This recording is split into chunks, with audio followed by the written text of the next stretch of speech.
Tanganku gemetar membongkar tas suamiku.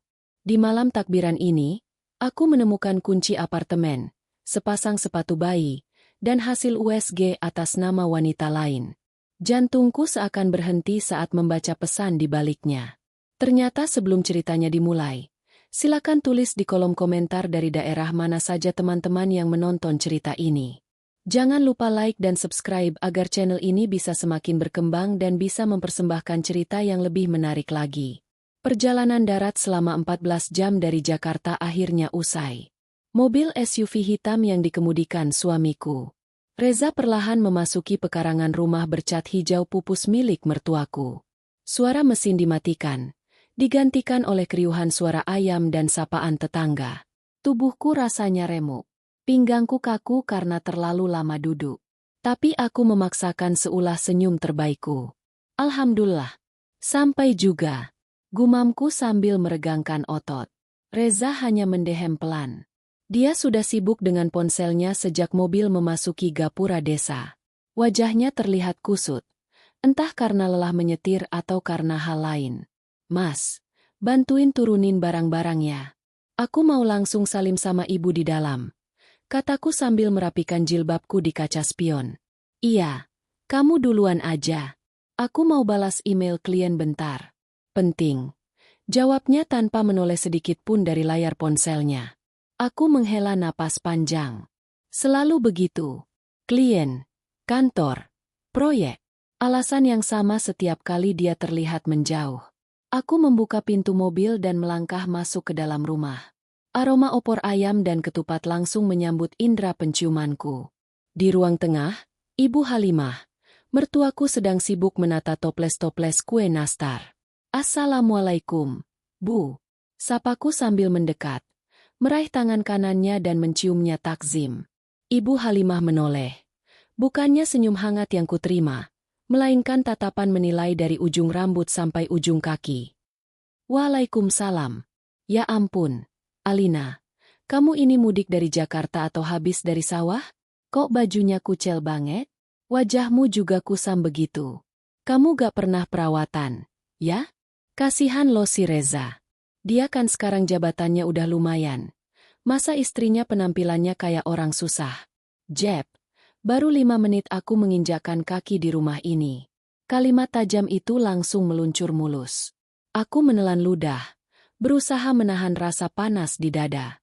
Iya, Bu. Maaf. Tadi di jalan macet parah. AC mobil juga sempat kurang dingin. Jadi keringetan. Jawabku selembut mungkin. Mencari alasan yang masuk akal. Ya, makanya kalau jadi istri itu pintar-pintar ngerawat diri. Loh, Reza mana? Kok kamu masuk sendirian? Mas?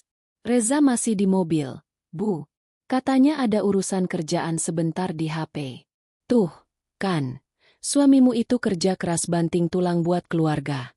Makanya kamu jangan cuma ongkang-kang kaki di rumah. Minimal dandan yang cantik buat nyambut suami. Omel ibu lagi sambil berlalu ke dapur. Aku mematung di ruang tengah. Dada rasanya sesak. Seandainya ibu tahu, aku bukan cuma ongkang-kang kaki. Bisnis catering kecil-kecilan kulah yang dulu menopang hidup kami saat Reza baru merintis karir dan sempat di PHK. Tapi aku memilih diam. Membantah mertua hanya akan memperpanjang masalah. Tak lama tari, adik bungsu Reza keluar dari kamarnya. Dia langsung tersenyum lebar dan memelukku. Mbak Alina, ya ampun, kangen banget. Jangan dengerin omongan ibu ya. Mbak Alina tetap cantik kok. Cuma kelihatan capek aja. Sini aku bantuin bawa tasnya ke kamar. Makasih ya, Tar. Bisikku. Merasa sedikit lega karena setidaknya ada satu orang yang menyambutku dengan tulus di rumah ini. Malam itu, suasana rumah sangat ramai. Keluarga besar berdatangan. Reza akhirnya bergabung, tapi sikapnya tetap sama. Dingin, dia lebih banyak diam. Sesekali tertawa kaku jika diajak bercanda oleh paman atau sepupunya. Mata dan jari-jarinya tak pernah lepas dari ponsel. Kalau kutanya, jawabannya selalu sama. Kerjaan Lin. Jangan ganggu dulu. Aku mencoba mengerti. Mungkin dia memang sedang mengejar target sebelum libur lebaran benar-benar dimulai. Setidaknya itulah yang selalu aku sugestikan pada diriku sendiri agar hatiku tenang. Malam takbiran bergema bersahut-sahutan dari masjid-masjid di sekitar kampung. Suaranya mengalun merdu, membawa nuansa syahdu sekaligus haru. Tapi anehnya, malam ini perasaanku sangat tidak enak. Ada kegelisahan yang menyelinap tanpa permisi membuat jantungku berdebar tak karuan. Jam menunjukkan pukul 11 malam. Rumah sudah mulai sepi. Anggota keluarga lain sudah kembali ke rumah masing-masing dan mertuaku sudah masuk kamar. Aku sedang merapikan baju-baju ke dalam lemari kayu tua di kamar yang kami tempati. Aku mandi dulu ya, gerah banget, kata Reza sambil melempar handuk ke bahunya. Air hangatnya udah aku siapin di ember. Mas, di kampung malam-malam gini airnya dingin banget soalnya, kataku. Balasnya singkat. Lalu berjalan keluar kamar menuju kamar mandi yang letaknya di area belakang rumah. Aku melanjutkan lipatanku. Saat itulah aku melihat ponsel Reza tertinggal di atas kasur. Benda pipi itu tergeletak begitu saja di dekat bantal. Tumen. Biasanya benda itu menempel padanya seperti perangko. Bahkan ke kamar mandi pun sering dia bawa dengan alasan memutar lagu. Aku menggelengkan kepala. Niatnya hanya ingin menggeser ponsel itu ke atas nakas agar tidak tertindih saat kami tidur nanti. Aku meraihnya. Ting! Tepat saat tanganku menyentuh casing ponsel itu, layarnya menyala terang. Sebuah notifikasi pesan masuk. Layar ponsel Reza memang terkunci, tapi preview pesannya bisa terbaca di layar depan. Mataku tanpa sengaja menangkap deretan kalimat dari sebuah nomor tanpa nama kontak. Awalnya aku berniat mengabaikannya. Privasi adalah hal yang selalu kami jaga. Tapi kalimat yang tertera di sana membuat darahku seketika berhenti mengalir. Napasku tercekat. Aku membeku menatap layar yang menyala itu dengan mata terbelalak. Pesan itu berbunyi, "Sayang, aku selipkan kunci apartemen di tasmu. Biar kamu cepat kembali ke sini. Jangan lama-lama di kampung bareng wanita kampungan itu. Aku kangen, sayang." Kunci apartemen. Wanita kampungan. Boom! Rasanya seperti ada petir menyambar tepat di atas kepalaku, menembus atap rumah, dan menghanguskan seluruh tubuhku. Tanganku seketika gemetar hebat. Ponsel itu hampir saja terlepas dari genggamanku. Aku mengedipkan mata berkali-kali, berharap aku salah baca. Berharap ini hanya pesan nyasar atau lelucon konyol dari teman-teman Reza. Tapi kata kampungan, kata yang selalu diidentikan padaku setiap kali Reza mengeluh soal penampilanku yang katanya kurang modis membuat kewarasanku diuji. Siapa yang mengirim pesan ini? Siapa yang memanggil suamiku dengan sebutan sayang? Dan apartemen apa? Setahuku, kami tidak pernah menyewa atau membeli apartemen apapun. Semua gaji Reza selalu dilaporkan padaku. Meski beberapa bulan terakhir dia bilang ada pemotongan bonus. Enggak mungkin, Mas Reza. Gumamku dengan suara bergetar. Air mataku mulai menggenang. Tapi sekuat tenagaku tahan. Aku butuh kepastian. Aku tidak bisa hanya bermodalkan satu notifikasi pesan. Tiba-tiba kata-kata dalam pesan itu kembali terngiang di kepalaku. Aku selipkan kunci apartemen di tasmu. Tas. Ya Tuhan. Tas kerjanya. Aku langsung menoleh ke arah pojok kamar. Tas kerja kulit berwarna coklat gelap milik Reza tergeletak manis di atas kursi kayu.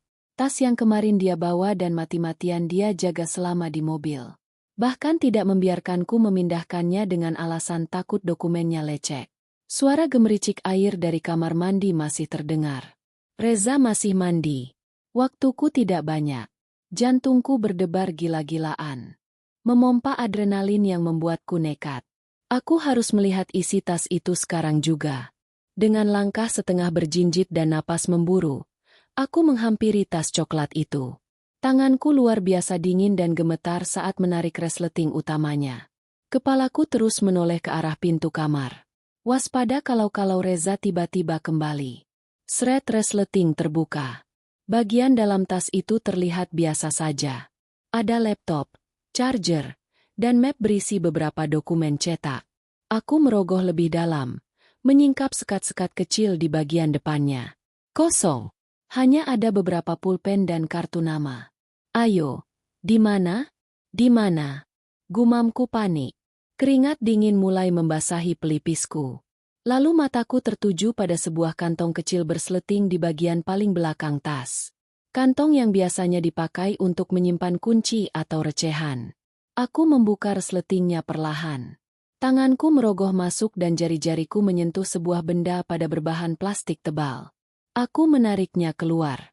Sebentuk kartu akses berwarna hitam elegan dengan logo emas sebuah apartemen mewah di Jakarta Selatan. Ada sebuah kunci besi kecil yang menggantung di sana.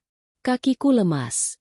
Aku harus berpegangan pada sandaran kursi agar tidak jatuh terduduk. Bukti pertama terpampang nyata di depan mataku. Kunci apartemen. Dia benar-benar menyembunyikan ini dariku. Tapi rasa penasaranku belum tuntas. Tanganku kembali merogoh ke dasar tas yang paling dalam. Di bawah tumpukan dokumen. Ada sesuatu yang mengganjal di sana. Sebuah kotak kecil berwarna biru pastel dibungkus pita putih yang sudah sedikit longgar. Dengan tangan yang semakin tak terkendali, aku membuka tutup kotak itu. Tuhan, rasanya aku ingin mati saja saat itu juga. Di dalam kotak itu terdapat sepasang sepatu bayi rajut berwarna kuning cerah. Sepatu yang sangat mungil. Lucu sekali. Dan di bawah sepatu itu ada selembar kertas yang dilipat rapi. Aku membuka lipatan kertas itu perlahan. Itu adalah selembar foto hasil USG. Gambar hitam putih yang menunjukkan siluet janin yang mulai terbentuk. Di sudut kanan atas kertas itu tercetak jelas nama klinik kandungan elit di Jakarta dan sebuah nama pasien Fiona Agustine. Di bawahnya terdapat tulisan tangan menggunakan spidol permanen. Hello. Papa Reza. Can't wait to see you love Fiona. Oh baby. Air mataku jebol. Pertahananku runtuh total. Aku membungkam mulutku sendiri dengan kedua tangan agar suara isak tangisku tidak pecah. Rasanya dadaku seperti dihantam balok beton bertonton. Sesak. Sangat sesak sampai aku kesulitan bernapas. Suamiku pria yang kunikahi 5 tahun lalu dengan janji setia di hadapan Tuhan. Pria yang selalu kudoakan siang dan malam agar sukses karirnya ternyata mengkhianatiku sejauh ini. Bukan sekadar iseng bertukar pesan. Bukan sekadar selingkuh biasa. Dia punya apartemen. Punya wanita lain bernama Fiona dan wanita itu sedang mengandung anaknya. Selama 5 tahun pernikahan, kami belum dikaruniai anak. Kami sudah mencoba berbagai program dan dokter bilang rahimku baik-baik saja. Masalahnya ada pada kualitas spermeza yang kurang optimal akibat kelelahan dan stres. Aku selalu menguatkannya. Bilang bahwa rezeki anak itu urusan Tuhan. Tapi ini dia malah menghamili wanita lain. Tiba-tiba suara air dari kamar mandi berhenti. Terdengar derit engsel pintu kamar mandi dibuka. Sial, Reza sudah selesai. Dengan gerakan secepat kilat yang didorong oleh kepanikan luar biasa, aku memasukkan kembali foto USG dan sepatu bayi itu ke dalam kotak, menjejalkannya ke dasar tas, dan mengembalikan kunci apartemen ke kantong kecilnya. Aku menarik resleting tas hingga tertutup rapat persis seperti semula. Aku berlari ke kasur, menaruh ponsel Reza kembali ke posisinya semula, lalu menarik selimut tebal menutupi seluruh tubuhku hingga sebatas leher. Aku memejamkan mata erat-erat, mengatur napasku yang masih ngos-ngosan, dan berpura-pura tidur nyenyak. Ceklek. Pintu kamar terbuka. Aku bisa merasakan kehadiran Reza di dalam ruangan. Aroma sabun mandi bercampur wangi tubuhnya tercium samar. Dia berjalan mendekati kasur. Kasur sedikit berderit saat dia duduk di tepiannya. Aku menahan napas. Tidak bergerak sedikit pun. Terdengar suara dia mengambil ponselnya. Aku yakin dia sedang membaca pesan dari Fiona itu sekarang. Ada hening yang cukup lama. Mungkin dia sedang membalas pesannya atau menghapusnya. Entahlah. Tak lama kemudian, lampu kamar dimatikan, diganti dengan lampu tidur yang temaram. Reza merebahkan dirinya di sampingku, menarik selimutnya sendiri dan memunggungi aku. Tidak ada sentuhan, tidak ada pelukan. Malam itu diiringi suara gema takbir yang mengagungkan kebesaran Tuhan. Aku menangis dalam diam. Air mataku mengalir deras membasahi bantal tanpa henti. Hancur sehancur-hancurnya. Di malam kemenangan bagi seluruh umat Muslim. Aku justru merasa kalah. Kalah oleh kebohongan, pengkhianatan, dan kelicikan laki-laki yang tidur di sebelahku ini. Pagi harinya, sinar matahari menembus celah jendela kamar. Suara takbir sudah berganti dengan hiruk-pikuk persiapan salat Id.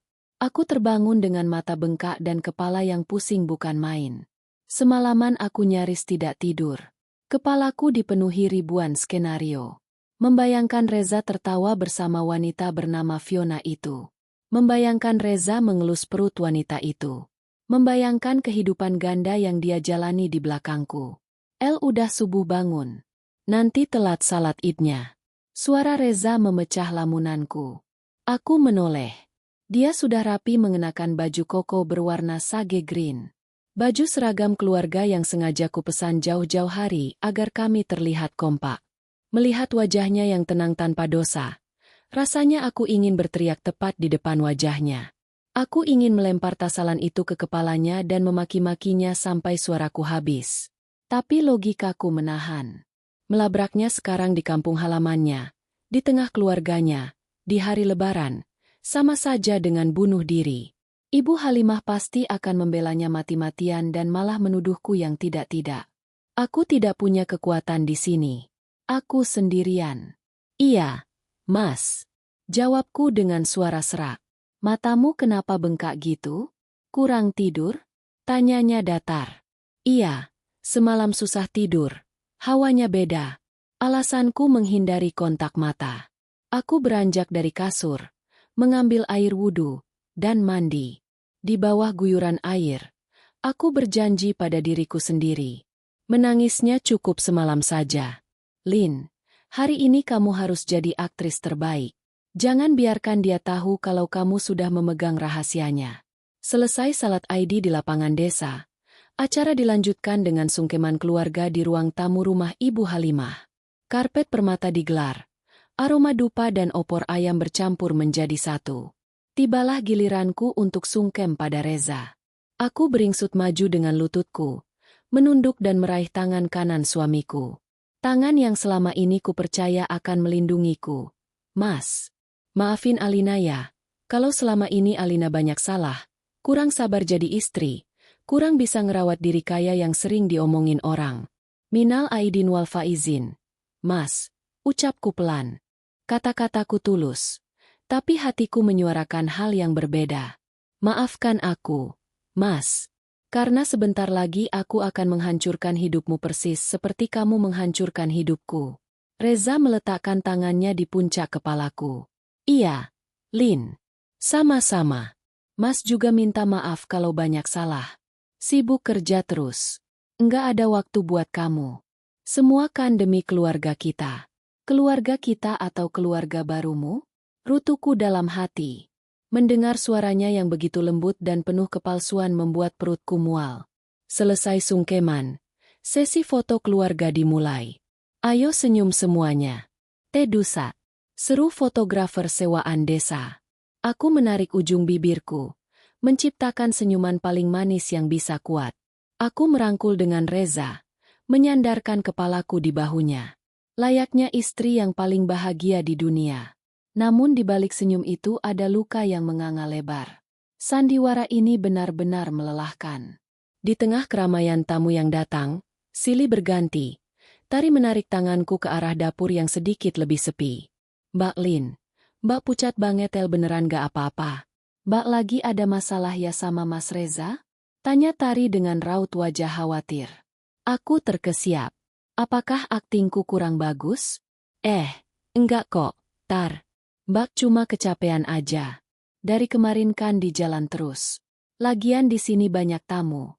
Mbak, enggak enak kalau rebahan di kamar. Kilahku sambil membetulkan letak jilbabku. Tari menatap mataku lekat-lekat. Mbak, enggak pintar bohong. Mata Mbak itu loh kayak habis nangis semalaman. Kalau ada apa-apa, cerita aja sama Tari. Mbak, Tari tahu kok tabiat Mas Reza. Ibu memang suka pilih kasih dan belain Mas Reza terus.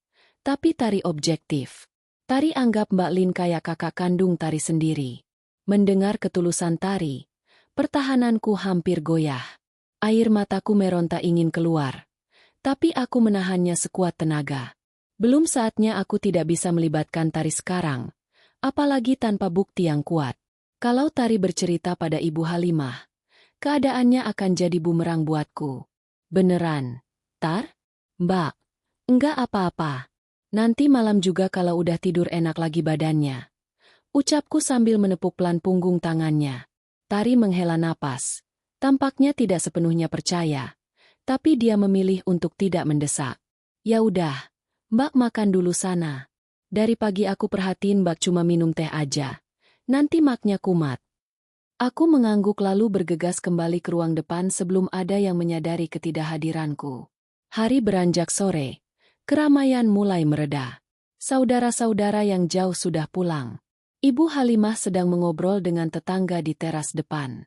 Tari pamit tidur siang di kamarnya. Aku kembali ke kamar kami. Di sana kulihat Reza sedang tertidur pulas di atas kasur dengan posisi telentang. Ponselnya seperti biasa tergeletak di samping bantalnya. Napasnya teratur. Dadanya naik turun perlahan. Dia pasti sangat kelelahan karena harus bersandiwara seharian penuh. Ini kesempatanku. Aku menelan ludah, berjalan pelan ke sisi tempat tidur tempat Reza merebahkan diri.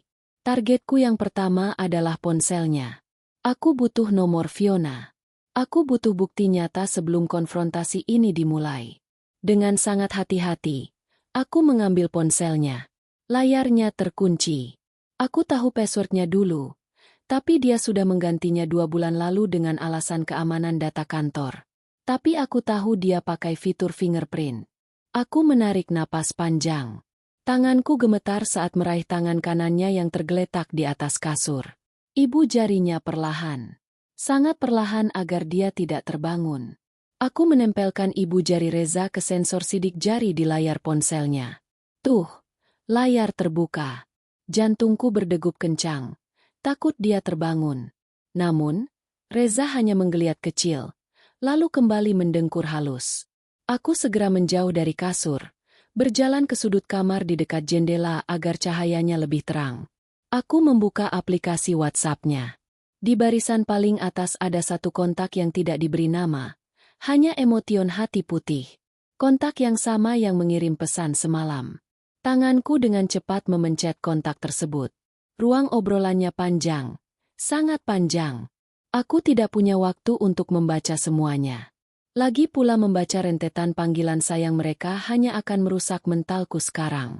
Aku langsung menekan profilnya, melihat nomor teleponnya, dan menggunakan ponselku sendiri untuk memfoto layar ponsel Reza yang menampilkan nomor tersebut. Clay. Nomor didapat. Lalu aku kembali ke ruang obrolan itu dan memfoto beberapa pesan terakhir mereka. Pesan semalam. Dan balasan Reza pagi tadi saat dia ke kamar mandi. Iya sayang. Sabar ya. Ini aku usahain besok atau lusa cari alasan biar kita cepat pulang ke Jakarta. Aku juga kangen kamu sama dedek bayi. Bajingan. Umpatku dalam hati. Gigiku gemeretak. Setelah memastikan foto-fotonya jelas di ponselku mengembalikan ponsel Reza ke tempat semula dengan posisi yang sama persis. Belum selesai. Aku beralih ke tas coklatnya. Kali ini aku tidak perlu ragu-ragu. Aku membuka resletingnya, mengambil kartu akses apartemen, lalu memfotonya dengan jelas agar logo apartemen dan nomor seri di belakang kartu itu terlihat. Aku merogoh ke dasar tas, mengeluarkan kotak biru pastel itu lagi. Kubuka pelan-pelan. Kupotret foto USG itu. Fotonya, nama kliniknya, dan nama Fiona yang tercetak di sana. Aku juga memotret sepatu rajut kuning itu. Setiap jepretan kamera di ponselku terasa seperti menancapkan pisau tajam ke dadaku sendiri. Tapi aku harus kuat. Bukti-bukti ini adalah senjataku. Setelah semua terdokumentasi dengan baik, aku mengembalikan semua barang ke dalam tasnya, menutupnya rapat-rapat. Aku duduk di kursi kayu, menatap layar ponselku. Di galeri tersimpan rapi foto nomor Fiona, bukti chat menjijikan mereka, kartu akses apartemen, dan hasil USG. Otakku mulai bekerja. Aku tidak akan menangis lagi. Jika aku menangis sekarang, aku kalah. Kamu salah pilih lawan, Mas. Batinku dingin. Kamu pikir karena aku diam, karena aku selalu menuruti maumu, karena aku gak pernah dandan hedon seperti wanita itu, kamu bisa membodohiku? Aku menatap wajah suamiku yang masih terlelap. Wajah yang dulu sangat kucintai kini terlihat begitu memuakan. Aku akan membiarkanmu bersandiwara sedikit lebih lama, Mas. Nikmatilah waktu-waktu terakhirmu merasa di atas angin.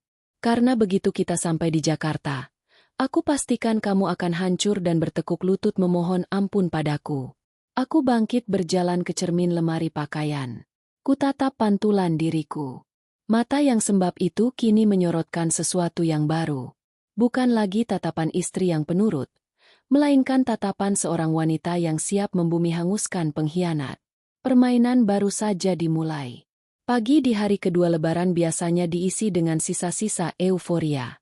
Aroma ketupat yang dipanaskan ulang berbaur dengan obrolan santai di teras. Namun, suasana hangat itu sama sekali tidak mampir ke hatiku. Semalaman aku merancang rencana di kepalaku menyusun puzzle pengkhianatan Reza yang selama ini tertutup rapi. Di meja makan, aku duduk mengaduk-aduk teh manis hangat. Ibu Halimah sedang memotong lontong, sementara Tari asyik mencomot emping Reza. Laki-laki itu sedari tadi tidak bisa duduk tenang. Kaki kanannya terus bergoyang. Matanya bolak-balik menatap layar ponsel lalu beralih ke jam dinding. Tiba-tiba ponselnya bergetar. Layarnya menyala. Dengan gerakan sedikit panik, dia langsung menyambar benda pipi itu dan berdiri. Sebentar, ada telepon dari kantor. Ucapnya cepat, lalu melangkah setengah berlari ke halaman depan. Aku hanya meliriknya sekilas dari sudut mata. Kantor apanya? Batinku sinis. Sejak kapan hari kedua Lebaran, saat cuti bersama nasional sedang berlangsung, ada panggilan darurat dari kantor sampai membuat wajahnya sepucat itu. 10 menit kemudian, Reza kembali ke ruang makan. Wajahnya ditekuk. Aktingnya sebagai karyawan yang terbebani masalah sungguh pantas mendapat piala. Dia menghela napas berat dan duduk kembali di kursinya, mengusap wajahnya dengan kasar. "Bulin, kayaknya besok pagi-pagi kita harus balik ke Jakarta deh," ucapnya memecah keheningan. Ibu Halimah langsung berhenti memotong lontong. Pisau di tangannya diletakkan dengan kasar. "Loh, kok besok? Kan rencananya kalian di sini sampai hari Minggu. Ini baru hari Jumat." "Za, kamu baru 2 malam loh." Ibu Reza memasang wajah paling memelas yang dia punya. "Iya, Bu. Reza juga maunya gitu. Tapi barusan bos telepon.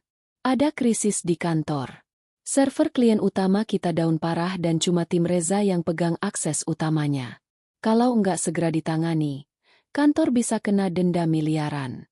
Bu Reza disuruh balik besok buat standby di pusat. Aku menelan ludah, menahan dorongan kuat untuk menyiramkan teh manis ini ke wajahnya. Alasan yang sangat klise, tapi sialnya sangat masuk akal bagi orang tua di kampung yang tidak mengerti dunia IT atau korporat. "Ya Allah, Zah. Kok ya tega banget bos kamu itu? Ini kan masih suasana Lebaran," keluh Ibu Halimah dengan raut kecewa berat. "Lagian kan ada anak buahmu. Masa harus kamu yang turun tangan? Justru karena Reza manajernya. Bu, Reza yang harus tanggung jawab. Maafin Reza ya, Bu. Nanti Idul Adha Reza usahakan pulang lagi deh." Agak lamaan, bujuknya sambil memegang tangan ibunya. Lalu matanya beralih padaku. "Lin, kamu gak keberatan kan kita pulang besok? Tolong nanti malam kamu pakingin barang-barang kita. Ya, biar habis subuh kita bisa langsung jalan sebelum jalanan macet." Aku menatap mata suamiku dalam-dalam, mencari sedikit saja gurat rasa bersalah di sana. Nihel, laki-laki di depanku ini sudah kehilangan urat malunya. Dia buru-buru pulang bukan karena server kantor yang down, tapi karena server di apartemen mewahnya sedang merengek minta dijenguk. "Pesan dari Fiona semalam, biar kamu cepat kembali ke sini. Jangan lama-lama di kampung." Bareng wanita kampungan itu kembali terngiang membuat darahku mendidih. "Oh, gitu ya, Mas. Ya udah, kalau memang urusan kerjaan yang mendesak, aku bisa apa?" Jawabku dengan nada datar yang kuat sehalus mungkin. "Nanti malam aku beresin semuanya." Reza tampak menghela napas lega, merasa alasannya termakan mentah-mentah. Dia tidak tahu setiap kebohongan yang keluar dari mulutnya hari ini akan menjadi bumerang yang menghancurkan lehernya sendiri nanti. Malam harinya setelah Isya, aku mulai mengeluarkan baju-baju dari lemari kayu, memasukkannya kembali ke dalam koper besar kami. Reza sedang duduk di tepi kasur, mengetik sesuatu di laptopnya. Katanya sedang mengecek log air server. Tapi dari pantulan kaca jendela yang gelap di belakangnya, aku bisa melihat samar-samar dia sedang membuka aplikasi chat WhatsApp web. Aku memutuskan untuk sedikit bermain-main dengannya, menguji sejauh mana dia berani berbohong di depan hidungku. Mas, panggilku sambil melipat ke mejanya. Jawabnya tanpa menoleh. Krisis di kantornya separah itu ya, Mas. Sampai-sampai besokan masih tanggal merah. Mas harus lembur. Tanyaku dengan nada polos. Layaknya istri yang khawatir akan kesehatan suaminya. Parah banget, Lin. Ini klien besar. Kalau sampai putus kontrak, bonus tahunan kita bisa hangus semua. Jawabnya lancar. Bohongnya sudah menjadi refleks. Oh, kasihan banget kamu, Mas. Capek ya pasti. Aku berjalan mendekatinya, berniat mengambil tas kerja coklatnya yang tergeletak di kursi di sebelahnya. Sini, tas kerjamu aku rapiin sekalian. Tadi aku lihat ada dokumen yang agak lecek. Biar aku benerin posisinya sebelum besok ketindih-tindih di mobil. Saat tanganku hampir menyentuh tali tas itu, reaksi Reza sungguh luar biasa. Enggak usah. Suaranya meninggi setengah membentak. Dia langsung menutup laptopnya dengan kasar dan menyambar tas coklat itu. Mendekapnya seolah tas itu berisi nyawanya. Matanya melotot menatapku. Napasnya sedikit memburu. Aku mematung, pura-pura terkejut. Loh, kenapa, Mas? Aku kan cuma mau bantuin ngerapiin. Sadar reaksinya terlalu berlebihan. Reza mencoba menurunkan nada suaranya meski wajahnya masih terlihat kaku. Enggak usah, Lin. Ini banyak dokumen rahasia klien. Sembarangan ditaruh nanti malah berantakan atau ada yang keselip. Biar aku aja yang urus tas ini. Kamu urus baju-baju aja. Tapi kan biasanya aku yang selalu ngerapin tas kamu kalau kita mau pergi. Mas, kok tiba-tiba jadi rahasia banget? Aku sengaja memancingnya lebih jauh. Raut wajah Reza berubah drastis dari panik menjadi marah. Taktik andalannya saat tersudut. Gaslik membalikan keadaan agar aku yang merasa bersalah. Kamu ini kenapa sih, Lin?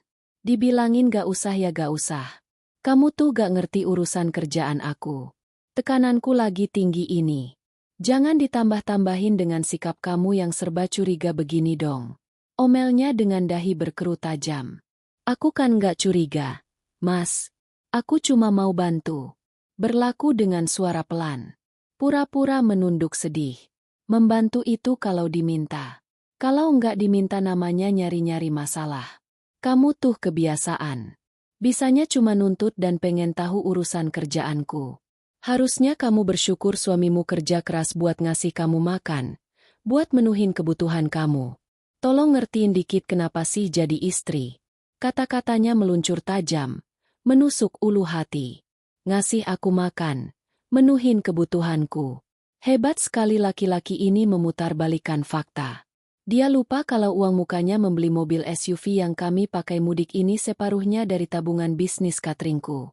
Dia lupa siapa yang menalangi cicilan rumah saat dia menganggur 6 bulan di awal pernikahan kami. Rasanya aku ingin tertawa keras-keras sambil menampar wajahnya. Tapi aku menahan diri sekuat tenaga. Aku menggigit bibir bagian dalamku sampai terasa amis darah. Maaf, Mas. Aku nggak maksud gitu. Ya udah, tasnya Mas aja yang pegang. Cicitku sambil memutar tubuh kembali menghadap koper. Di belakangku, kudengar Reza mendengus kesal lalu kembali membuka laptopnya. Ujian kesabaran ini benar-benar menyiksa. Setiap detik di ruangan ini bersamanya membuatku mual. Tapi tidak apa-apa. Biarkan dia merasa menang hari ini. Kemarahannya barusan adalah bukti valid bahwa tas itu adalah kelemahan terbesarnya saat ini dan aku sudah menguasai isinya. Pukul 9 malam. Setelah selesai mengemas barang, aku melangkah ke dapur untuk mencuci piring bekas makan malam. Tanganku bergerak mekanis menyabuni piring, tapi pikiranku melayang ke apartemen di Jakarta dan sosok Fiona. Tiba-tiba sebuah tangan menyentuh bahuku. Aku sedikit terperanjat dan menoleh. Tari berdiri di sana dengan wajah serius. Tidak ada senyum ceria yang biasa dia tampilkan. Mbak Lin udah selesai belum cuciannya? Tanyanya setengah berbisik. Udah kok. Tar tinggal dibilas aja. Kenapa ada yang mau diomongin? Tari mengangguk pelan. Dia melirik ke arah pintu dapur yang tembus ke ruang tengah, memastikan tidak ada orang yang mendengar. Mbak, kita ngobrol di teras belakang yuk. Ada yang mau Tari kasih tahu. Perasaanku mendadak tidak enak. Tapi aku menuruti permintaannya. Kami duduk di lincak bambu di teras belakang yang remang-remang. Hanya diterangi lampu pijar kekuningan. Suara jangkrik malam terdengar nyaring. Ada apa, Tar? Kok mukamu serius banget? Tanyaku membuka percakapan. Tari meremas jari-jarinya sendiri. Dia tampak ragu seperti sedang menimbang-nimbang apakah kalimat yang akan dia ucapkan ini benar atau salah. Mbak lagi berantem ya sama Mas Reza? Gara-gara Mas Reza maksa pulang besok pagi. Tanyanya akhirnya. Enggak kok. Kan Mas Reza memang ada kerjaan mendadak. Mbak ngerti kok posisinya? Jawabku dengan skrip sandiwara yang sudah kusiapkan. Tari menghela napas panjang, menatapku dengan sorot mata penuh kasihan. Mbak Lin, Mbak tuh terlalu baik. Tari gak bisa nyimpen ini sendirian lagi. Tari kasihan lihat Mbak dibohongin terus sama keluarga ini. Jantungku berdegup lebih kencang. Maksud kamu apa, Tar? Mbak percaya alasan Mas Reza soal server kantor down? Tari mendecih pelan. Itu bohong, Mbak. Tari yakin 100% itu bohong. Mas Reza tuh dari dulu kalau lagi nyembunyiin sesuatu pasti gelisah. Kakinya gerak-gerak terus. Persis kayak tadi pagi di meja makan. Dia menunggunya melanjutkan kalimatnya. Mbak, sebenarnya aku mau ngomong ini dari lama. Tapi aku takut Mbak kepikiran. Apalagi Mbak lagi program hamil kan kemarin-kemarin. Tari menelan ludah. Suaranya sedikit bergetar. 3 bulan yang lalu, waktu Tari ke Jakarta buat ngurus pendaftaran CPNS. Kan Tari nggak nginep di rumah Mbak. Tari nginep di kosan teman. Iya. Terus tanyaku tak sabar. Waktu itu Tari jalan-jalan ke Mall Senayan City. Tari lihat Mas Reza. Mbak, tapi dia nggak sendirian. Dunia di sekelilingku seolah berhenti berputar. Walaupun aku sudah tahu fakta tentang Fiona, mendengar konfirmasi dari mulut adik kandung Reza sendiri, rasanya tetap menyakitkan. Ada perbedaan besar antara menemukan bukti diam-diam dengan mendengar kesaksian langsung dari orang ketiga. Mas Reza lagi makan di restoran yang lumayan mahal. Dia sama perempuan. Mbak, perempuan itu cantik, masih muda, penampilannya mewah banget. Bajunya agak kebuka, rambutnya diwarna coklat, bawa tas branded. Beda banget sama Mbak Lin. Awalnya Tari pikir itu klien kantor, tapi Tari menunduk, tak sanggup menatap mataku. Tapi apa, Tar? Suaraku terdengar dingin dan parau. Tari lihat Mas Reza nyuapin perempuan itu. Terus pas mereka keluar restoran, Mas Reza rangkul pinggangnya mesra banget. Mereka ketawa-ketawa. Tari mau samperin? Mau Tari labrak saat itu juga. Tapi kaki Tari gemetar. Mbak, Tari syok. Tari gak nyangka kakak kandung Tari sebrengsek itu. Setitik air mata jatuh dari sudut mata Tari. Aku menggeser dudukku, merangkul pundak adik iparku itu. Aneh rasanya. Seharusnya aku yang menangis mendengarnya. Tapi aku justru merasa luar biasa tenang. Konfirmasi ini memvalidasi semua rencanaku. Aku tidak gila. Aku tidak salah paham. Kenapa kamu baru bilang sekarang, Tar? Tanyaku lembut. Tari takut rumah tangga kalian hancur. Tari mikir, mungkin itu cuma sekali. Mungkin Mas Reza hilaf. Tapi lihat tingkah dia hari ini. Buru-buru pengen balik ke Jakarta pas lagi lebaran dengan alasan gak masuk akal. Tari yakin dia mau nemuin perempuan itu. Mbak, perempuan yang sama. Aku menarik napas panjang lalu menghembuskannya. Perlahan kusap air mata di pipi Tari. Tar, dengerin Mbak baik-baik. Aku menatap matanya dengan tajam, memutuskan untuk membuka sedikit rahasia ini padanya. Mbak udah tahu? Mata Tari terbelalak lebar. Mbak udah tahu sejak kapan? Baru semalam. Mbak nggak sengaja lihat pesan di HP-nya dan Mbak nemuin sesuatu di tas kerjanya. Perempuan itu namanya Fiona dan dia sekarang lagi hamil anak Mas Reza. Tari menutup mulutnya dengan kedua tangan. Tangisnya pecah tertahan. Dia menggeleng-gelengkan kepala tidak percaya. Ya Allah, Mas Reza. Astagfirullah. Haladi. SSSD. Jangan keras-keras. Ibu bisa dengar. Potongku cepat. Mbak, terus Mbak mau gimana? Kita kasih tahu ibu sekarang ya. Biar ibu yang tampar. Mas Reza. Biar ibu tahu kelakuan anak kesayangannya di Jakarta tuh kayak apa. Emosi Tari tersulut.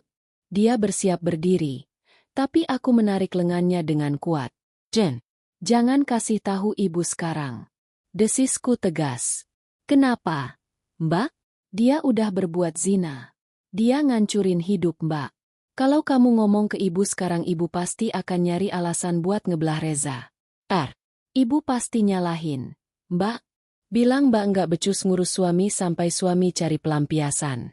Kamu tahu sendiri kan watak ibumu? Tari terdiam. Dia tahu ucapanku 100% benar. Lagi pula lanjutku dengan nada sedingin es. Mbak nggak mau pertunjukan murahan di kampung ini. Mbak butuh semua aset finansial aman dulu. Kalau Mbak labrak sekarang, Mas Reza bisa dengan gampang mindahin uang dan aset ke nama perempuan itu. Mbak bakal pulang ke Jakarta dengan tangan kosong setelah 5 tahun ngabdi sama dia. Tari menatapku dengan pandangan campur aduk. Ngeri, takjub, tapi juga mendukung. Terus rencana Mbak apa? Mbak mau ngumpulin semua bukti. Mbak mau habisi dia pelan-pelan dan Mbak butuh bantuan kamu. Kamu mau kan bantu Mbak? Tanpa ragu sedetik pun Tari mengangguk mantap. Tari di pihak Mbak Lin. Apapun yang Mbak butuhin Tari bakal bantu. Laki-laki brengsek emang harus dikasih pelajaran walaupun itu kakak Tari sendiri. Malam itu di teras belakang yang sepi, aku menemukan teman tak terduga. Sebuah aliansi terbentuk. Reza mungkin berpikir dia pintar menyembunyikan bangkai. Tapi dia lupa bahwa bau busuk akan selalu tercium bahkan oleh keluarganya sendiri. Pukul 11 malam, aku sudah berbaring di atas kasur. Reza tidur mendengkur di sebelahku. Mungkin bermimpi indah tentang pertemuannya dengan Fiona besok. Dengan sangat berhati-hati, aku mengambil ponselku, menurunkan tingkat kecerahan layar hingga paling redup, dan menarik selimut menutupi kepalaku agar cahayanya tidak terlihat. Aku membuka aplikasi WhatsApp dan mencari kontak Maya. Maya adalah sahabatku sejak zaman kuliah. Dia perempuan tangguh, cerdas, dan yang paling penting, dia bekerja sebagai agen properti independen di Jakarta Selatan. Kalau ada yang tahu seluk-beluk apartemen mewah di kota itu, Maya orangnya. Jariku bergerak lincah di atas keyboard virtual. Alina belum tidur kan lo? 1 menit kemudian, status Maya berubah menjadi tipping. Maya belum. Masih bingung watching drakor nih. Tumben malam-malam ngechat pas lagi mudik. Ada apa, Beb? Tanpa basa-basi, aku langsung mengirimkan foto kartu akses apartemen yang kuambil siang tadi dari tas Reza. Alina mengirim foto. Alina Mei, lo tahu logo apartemen ini nggak? Daerah mana dan perkiraan harga sewanya berapa? Ada jeda sekitar 3 menit. Maya pasti sedang menzoom foto tersebut dan memproses permintaanku yang sangat tiba-tiba. Maya gila lo. Lin Canusion Residence di daerah SCBD. Itu apartemen super elit. Teman-teman artis sama ekspatriat banyak yang stay di situ. Kartu akses hitam gitu biasanya buat tipe unit 2 bedroom yang ada balkonnya. Darahku mendesir. Cebed Maya. Harga sewanya? Jangan kaget ya. Minimal 150 sampai juta setahun. Kalau beli bisa tembus 34 miliar buat tipe itu. Kenapa nanya ginian? Lo sama Reza mau pindah ke sana. Bisnis catering lo meledak ya? Dadaku sesak seketika. 200 juta setahun. Otakku berputar cepat. Menghitung kalkulasi finansial rumah tanggaku. Gaji Reza memang lumayan. Sekitar 25 juta sebulan. Tapi kami punya cicilan rumah di pinggiran Jakarta, cicilan mobil, dan biaya operasional sehari-hari. 6 bulan belakangan, Reza sering bilang gajinya dipotong karena target perusahaan tidak tercapai sehingga dia memintaku menanggung penuh biaya belanja dapur dan listrik dari hasil cateringku. Aku juga ingat awal tahun lalu kami sepakat mencairkan deposito bersama sebesar 250 juta yang rencananya akan dipakai untuk modal beli ruko bisnisku. Tapi Reza meminjamnya dengan alasan ada peluang investasi saham bersama teman kantornya yang dijamin return tinggi. Bodohnya aku percaya begitu saja dan memberikan akses penuh padanya. Ya Tuhan, uang itu uang hasil keringatku masak dari subuh sampai malam. Uang yang kutabung sedikit demi sedikit.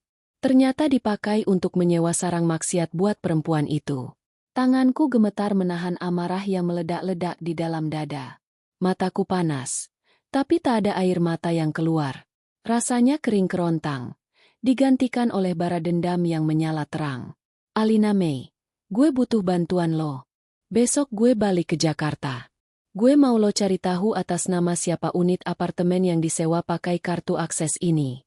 Nomor serinya ada di pojok kanan bawah foto. Maya Lin, lo serius? Lo lagi nyelidikin apa sih? Jangan bilang Maya bukan perempuan bodoh. Dia pasti bisa membaca situasi. Alina Reza selingkuh. Mei ceweknya hamil dan gue yakin 100% mereka tinggal di situ pakai duit tabungan catering gue. Pesan itu bercentang biru. Lama Maya tidak membalas. Mungkin dia ikut shock. Maya bajingan. Sumpah demi apapun gue gak nyangka Reza bisa seanjing itu. Oklin. Besok pagi gue langsung hubungin Circle agen properti gue yang pegang Oakwot. Gue cari tahu unitnya lantai berapa dan atas nama siapa. Maya, lo yang kuat ya. Lin, jangan gegabah. Lo butuh pengacara nggak? Sepupu gue ada yang jago banget urusan hukum keluarga. Namanya Bang Lukman. Dia spesialis bikin suami brengsek keluar rumah cuma bawa kolor doang. Senyum tipis dan dingin terbentuk di bibirku di balik selimut yang gelap. Alina, boleh aturin jadwal ketemu sama Bang Lukmanel. Gue mau urus semuanya sampai tuntas. Aku mematikan layar ponselku. Perang sudah dipersiapkan. Senjata mulai dikumpulkan. Malam ini adalah malam terakhirku merasa menjadi korban. Mulai besok aku adalah mimpi buruk bagi laki-laki yang tidur di sampingku ini. Matahari baru saja mengintip di ufuk timur. Tapi mobil SUV hitam kami sudah memanaskan mesin di pekarangan rumah Ibu Halimah. Bagasi belakang sudah penuh dengan koper dan kardus-kardus oleh-oleh berisi beras, kerupuk, dan bumbu pecel buatan kampung. Ibu Halimah berdiri di samping mobil, mengusap-usap kaca jendela depan dengan raut sedih. Hati-hati di jalan. Ya. Za, ingat, jangan ngebut-ngebut. Kalau capek, gantian nyetirnya sama Alina. Iya, Bu. Jawab Reza dari balik kemudi. Wajahnya terlihat jauh lebih segar dan bersemangat dibandingkan kemarin. Tentu saja dia akan segera bertemu bidadari apartemennya. Aku menyalami Ibu Halimah, mencium tangannya. Alina pamit ya, Bu. Maaf kalau selama di sini Alina banyak kurangnya. Iya, sing sabar ngadapin kerjaan suamimu. Layani dia yang benar biar kerjanya tenang. Pesan Ibu Halimah seperti biasa menyudutkanku seolah akulah pihak yang harus selalu introspeksi. Pasti Bu Alina akan ngurus Mas Reza dengan sangat baik sesampainya di Jakarta. Jawabku dengan penekanan pada kata ngurus memberikan senyum manis penuh arti yang tentu saja tidak dipahami oleh mertuaku. Dari sudut teras Tari memandangku dengan tatapan penuh isyarat. Aku memberikan anggukan kecil padanya. Sebuah janji tak terucap bahwa aku akan menyelesaikan misi ini. Mobil pun melaju meninggalkan pekarangan, membelah jalanan desa yang masih sepi berlapis kabut tipis. Perjalanan menuju Jakarta memakan waktu belasan jam. Suasana di dalam mobil sangat kontras. Di luar, pemandangan sawah dan gunung berganti menjadi deretan gedung dan jalan tol yang monoton. Di dalam udaranya terasa begitu pengap oleh kebohongan yang tak terucapkan. Reza menyalakan pemutar musik, memutar lagu-lagu pop romantik yang biasa kami dengarkan dulu saat masih pacaran. Sesekali jarinya mengetuk-ngetuk setir mengikuti irama. Dia tampak sangat bahagia, sangat rileks. Setiap kali mobil berhenti di lampu merah atau perlintasan kereta, tangan kanannya dengan cepat menyambar ponsel yang terpasang di dashboard. Dia mengetik sesuatu. Tersenyum kecil menatap layar lalu meletakkannya kembali saat lampu berubah hijau. Dia benar-benar menganggapku tidak ada di sebelahnya. Dia menganggapku orang bodoh yang buta huruf dan buta situasi. Aku tidak mengatakan apa-apa. Sepatah kata pun tidak keluar dari bibirku. Aku duduk di kursi penumpang menyandarkan kepalaku di kaca jendela yang dingin. Pandanganku lurus keluar. Tapi pikiranku berlari ribuan kilometer di depan. Kamu tidur aja, Lin. Nanti kalau udah sampai rest area, aku bangunin buat makan. Kata Reza memecah kesunyian, mencoba terdengar perhatian. Atau mungkin dia hanya ingin aku tidur agar dia bisa bebas membalas chat dari selingkuhannya tanpa takut aku mengintip. Aku nggak ngantuk, Mas. Jawabku datar tanpa menoleh padanya. Masih kepikiran omongan ibu kemarin, ya? Udahlah, gak usah dimasukin hati. Ibu kan emang gitu orangnya. Bawel, tapi niatnya baik. Reza mencoba menenangkan, merasa sok tahu tentang isi kepalaku. Aku memutar bola mataku perlahan.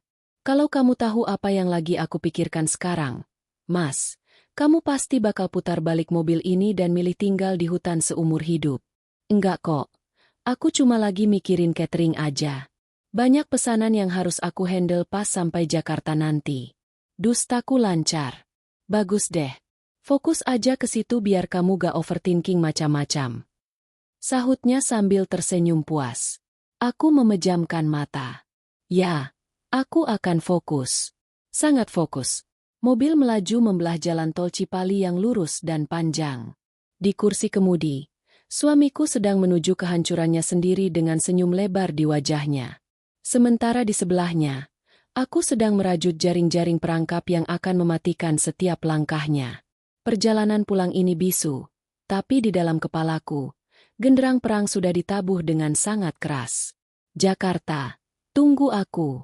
Kita akan lihat siapa yang sebenarnya pantas disebut wanita kampungan. Dalam cerita ini, mobil SUV hitam kami akhirnya memasuki garasi rumah mungil kami di pinggiran Jakarta. Waktu menunjukkan pukul 5 sore.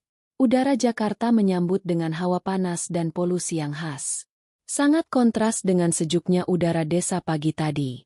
Begitu mesin mobil dimatikan, Reza langsung melompat keluar seolah jok mobil itu dipenuhi duri.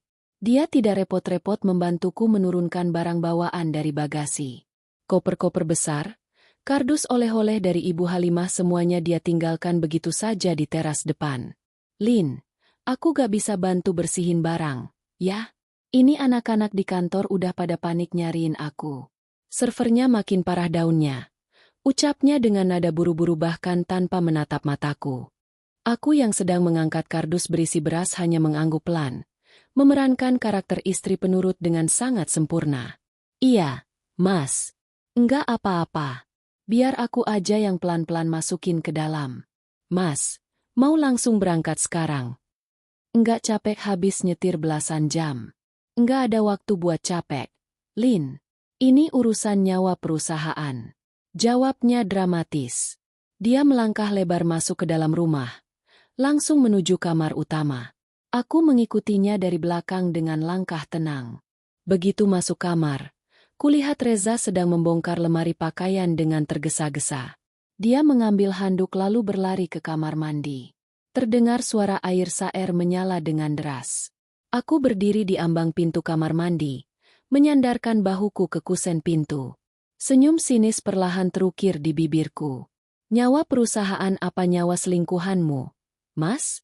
Hanya butuh waktu 10 menit baginya untuk mandi. Dia keluar dengan rambut basah yang disisir rapi ke belakang. Lalu adegan selanjutnya benar-benar membuat perutku mual. Reza berdiri di depan cermin, menyemprotkan parfum bergegari aqua favoritnya. Parfum mahal yang kubelikan sebagai hadiah ulang tahunnya tahun lalu. Ke leher, pergelangan tangan, dan dadanya. Semprotannya berlebihan. Jauh lebih banyak daripada saat dia benar-benar pergi ke kantor.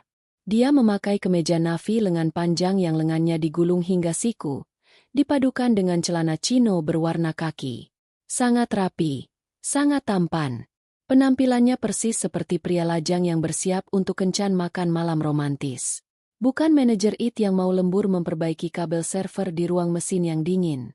Kamu rapi banget, Mas. Kan cuma mau benerin server. Pancingku santai sambil melipat mukenaku di atas kasur. Gerakan tangan Reza yang sedang memasang jam tangan seketika terhenti. Dia melirikku dari pantulan cermin. Raut wajahnya sedikit menegang, tapi dia dengan cepat menguasai keadaan. Ya, masa aku ke kantor pusat pakai kaos oblong, Lin? Biar bagaimanapun nanti ketemu bos besar juga. Kan nggak enak dilihatnya. Oh, iya juga sih. Hati-hati ya. Mas, jangan lupa makan malam. Nanti kalau pulang kemalaman, kabarin aja biar pintu nggak aku kunci dari dalam. Ucapku selembut mungkin. Memberikan izin penuh agar dia merasa aman beralibi. Iya, kamu istirahat aja. Gak usah nungguin aku. Kemungkinan aku bakal nginep di kantor kalau sampai subuh belum kelar. Reza meraih tas kerja coklatnya, tas yang berisi rahasia besarnya, dan bergegas mencium puncak kepalaku sekilas. Sebuah ciuman hambar yang membuat kulitku merinding jijik. Aku jalan dulu. Assalamualaikum. Waalaikumsalam. Begitu pintu depan tertutup dan suara mesin mobilnya terdengar menjauh dari pekarangan rumah, topeng wajah polosku seketika luruh. Bahuku yang sejak tadi menegang perlahan rileks. Mataku menatap tajam ke arah pintu yang tertutup. Aku tidak membuang waktu. Koper dan kardus oleh-oleh kubiarkan berserakan di ruang tamu. Aku berlari kecil ke arah dapur, mengambil segelas air dingin, dan menenggaknya rakus. Napasku memburu. Sekarang sandiwara di rumah sudah selesai. Waktunya bekerja di medan perang yang sesungguhnya. Aku mengambil ponselku dan langsung mendial nomor Maya. Halo Mei, lo di mana? Tanyaku tanpa basa-basi begitu panggilan tersambung. Di kafe biasa daerah Senopati. Lo udah sampai Jakarta. Suami brengsek lo mana? Suara Maya terdengar bersemangat sekaligus penuh amarah di seberang sana. Sahabatku yang satu ini memang selalu all out kalau urusan membela teman. Baru aja berangkat. Katanya lembur krisis server PR ke apartemen barunya lah pasti. Lo udah dapat info yang gue minta semalam? Udah dong. Gila aja koneksi gue di O2 Manner marketingnya langsung. Lo kesini sekarang deh. Bawa berkas atau apa kek yang lo punya. Kita bahas detailnya. Asli Lin, lo bakal makin shock dengar info dari gue. Ucap Maya dengan nada serius. Oke, gue mandi kilat, ganti baju. Langsung meluncur pakai taksi online. Tunggu gue. Aku mematikan sambungan telepon. Bergegas menuju kamar mandi untuk membersihkan sisa debu perjalanan. Air dingin yang mengguyur kepalaku seakan ikut mendinginkan emosiku. Mengubah amarah yang meledak-ledak menjadi fokus yang tajam dan mematikan. Aku memilih mengenakan blue hitam elegan dan celana bahan yang rapi. Memoles sedikit riasan di wajahku yang pucat.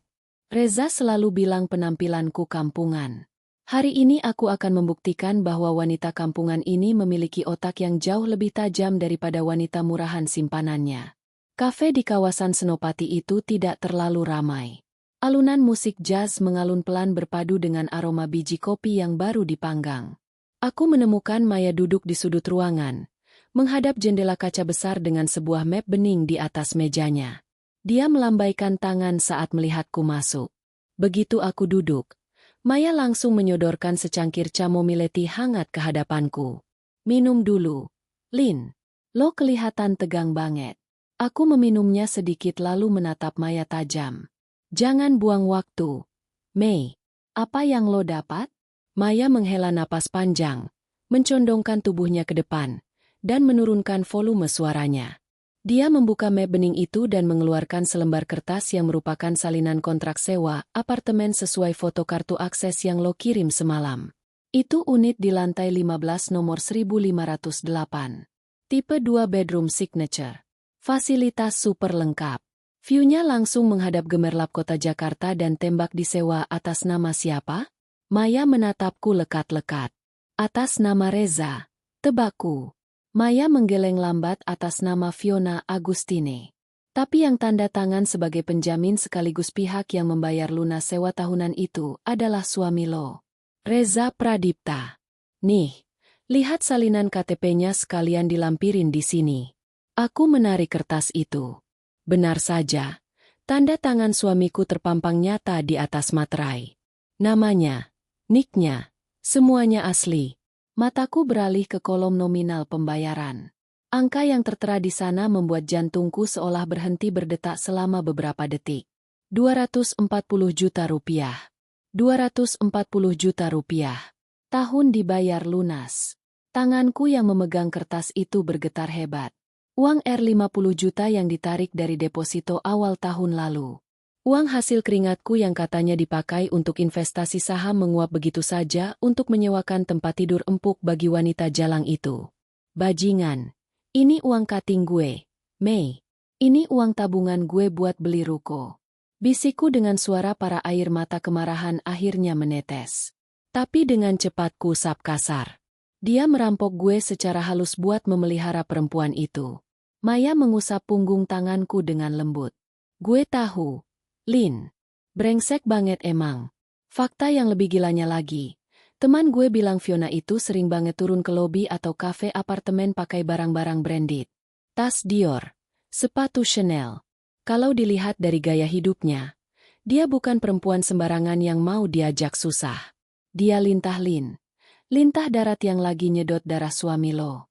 Dan suami gue dengan bodohnya menyerahkan lehernya sendiri. Timpalku dingin. Terus sekarang lo mau gimana? Lo mau kita kesana sekarang? Kita labrak. Gue bawa bodyguard kalau perlu. Kita seretuh cewek keluar dari lobi. Maya mulai emosi. Tangannya mengepal di atas meja. Enggak, kataku tegas. Aku menatap lurus ke mata Maya. Melabrak cuma bikin gue puas 5 menit. Mei, habis itu Reza bakal mati-matian ngelindungin Fiona. Nutup semua akses finansial dan gue bakal didepak tanpa bawa apa-apa. Gue gak mau mati konyol. Maya mengernyitkan dahi tanpa terkesan dengan ketenanganku yang tiba-tiba. Wah, gila teman gue udah berevolusi jadi bos mafia nih. Terus rencana lo apa? Gue mau lihat dengan mata kepala gue sendiri dulu. Mei, malam ini gue butuh konfirmasi visual buat memantapkan hati gue. Gue butuh lihat seberapa bahagia mereka di atas penderitaan gue. Habis itu kita jalan ke langkah hukum yang lo bilang semalam. Gue mau ketemu pengacara kenalan lo itu. Maya mengangguk pelan menyetujui strategiku. Oke, kalau lo mau mantau mereka malam ini, gue bisa masukin lo ke OAK. Lobi mereka tuh eksklusif. Enggak sembarang orang bisa nongkrong kalau nggak ada akses. Tapi gue kenal mana kafenya. Kita bisa duduk di sana. Pura-pura meeting urusan properti sambil ngawasin lift VIP. Ayo kita ke sana sekarang. Ucapku sambil bangkit berdiri. Medan perang sesungguhnya sudah di depan mata. Lobi Oakot Mansion Residence benar-benar memancarkan aura kemewahan kelas atas. Lantai marmer yang mengkilap. Lampu gantung kristal berukuran raksasa, dan aroma pengharum ruangan beraroma jasmin dan mask yang elegan menyambut siapa saja yang masuk. Satpam bertubuh tegap berseragam safari berjaga di setiap sudut. Berkat koneksi Maya, kami berhasil duduk di area kafe lobi yang posisinya sangat strategis. Dari meja kami memiliki pandangan bebas halangan langsung ke arah deretan pintu lift khusus penghuni. Waktu menunjukkan pukul malam. Aku duduk kaku. Sesekali menyesap moktail yang rasanya hambar di lidahku. Mataku tak henti-hentinya menatap indikator angka digital di atas pintu lift. Maya duduk di depanku, sibuk dengan laptopnya untuk mengaburkan kecurigaan staf kafe. Tapi matanya juga ikut waspada. Mobil Reza tadi gue lihat di basem pas kita parkir. Berarti dia udah di atas. Bisik Maya pelan. Aku hanya mengangguk kecil. Tanganku diam-diam menggenggam ponsel di pangkuanku. Kameranya sudah kuatur ke mode perekaman video dengan resolusi tertinggi. Setengah jam berlalu. 1 jam berlalu. Beberapa penghuni berlalu lalang ekspatriat pengusaha artis ibu kota. Namun sosok yang kutunggu belum juga muncul. Apakah mereka tidak akan turun? Apakah Reza memutuskan untuk menghabiskan malam sepenuhnya di dalam kamar bersama selingkuhannya? Pikiran itu membuat kepalaku pening. Lalu, tepat pukul malam, suara denting pelan terdengar dari lift nomor 3. Pintu stainless steel itu terbuka perlahan. Duniaku mendadak senyap. Suara musik di kafe, obrolan orang-orang, denting gelas. Semuanya memudar.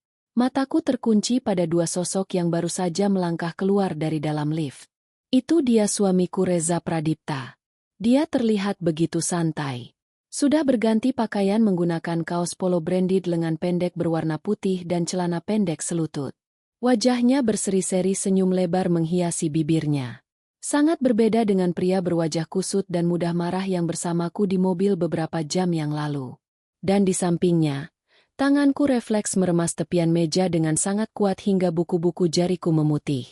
Di samping Reza bergelayut manja seorang wanita muda yang usianya mungkin baru pertengahan 20-an. Kulitnya putih mulus. Rambutnya diwarnai ash brown dan diurai bergelombang indah. Dia mengenakan dress ketat berbahan knit berwarna krem yang dengan jelas menonjolkan perutnya yang mulai membuncit. Mungkin sekitar 4 atau 5 bulan.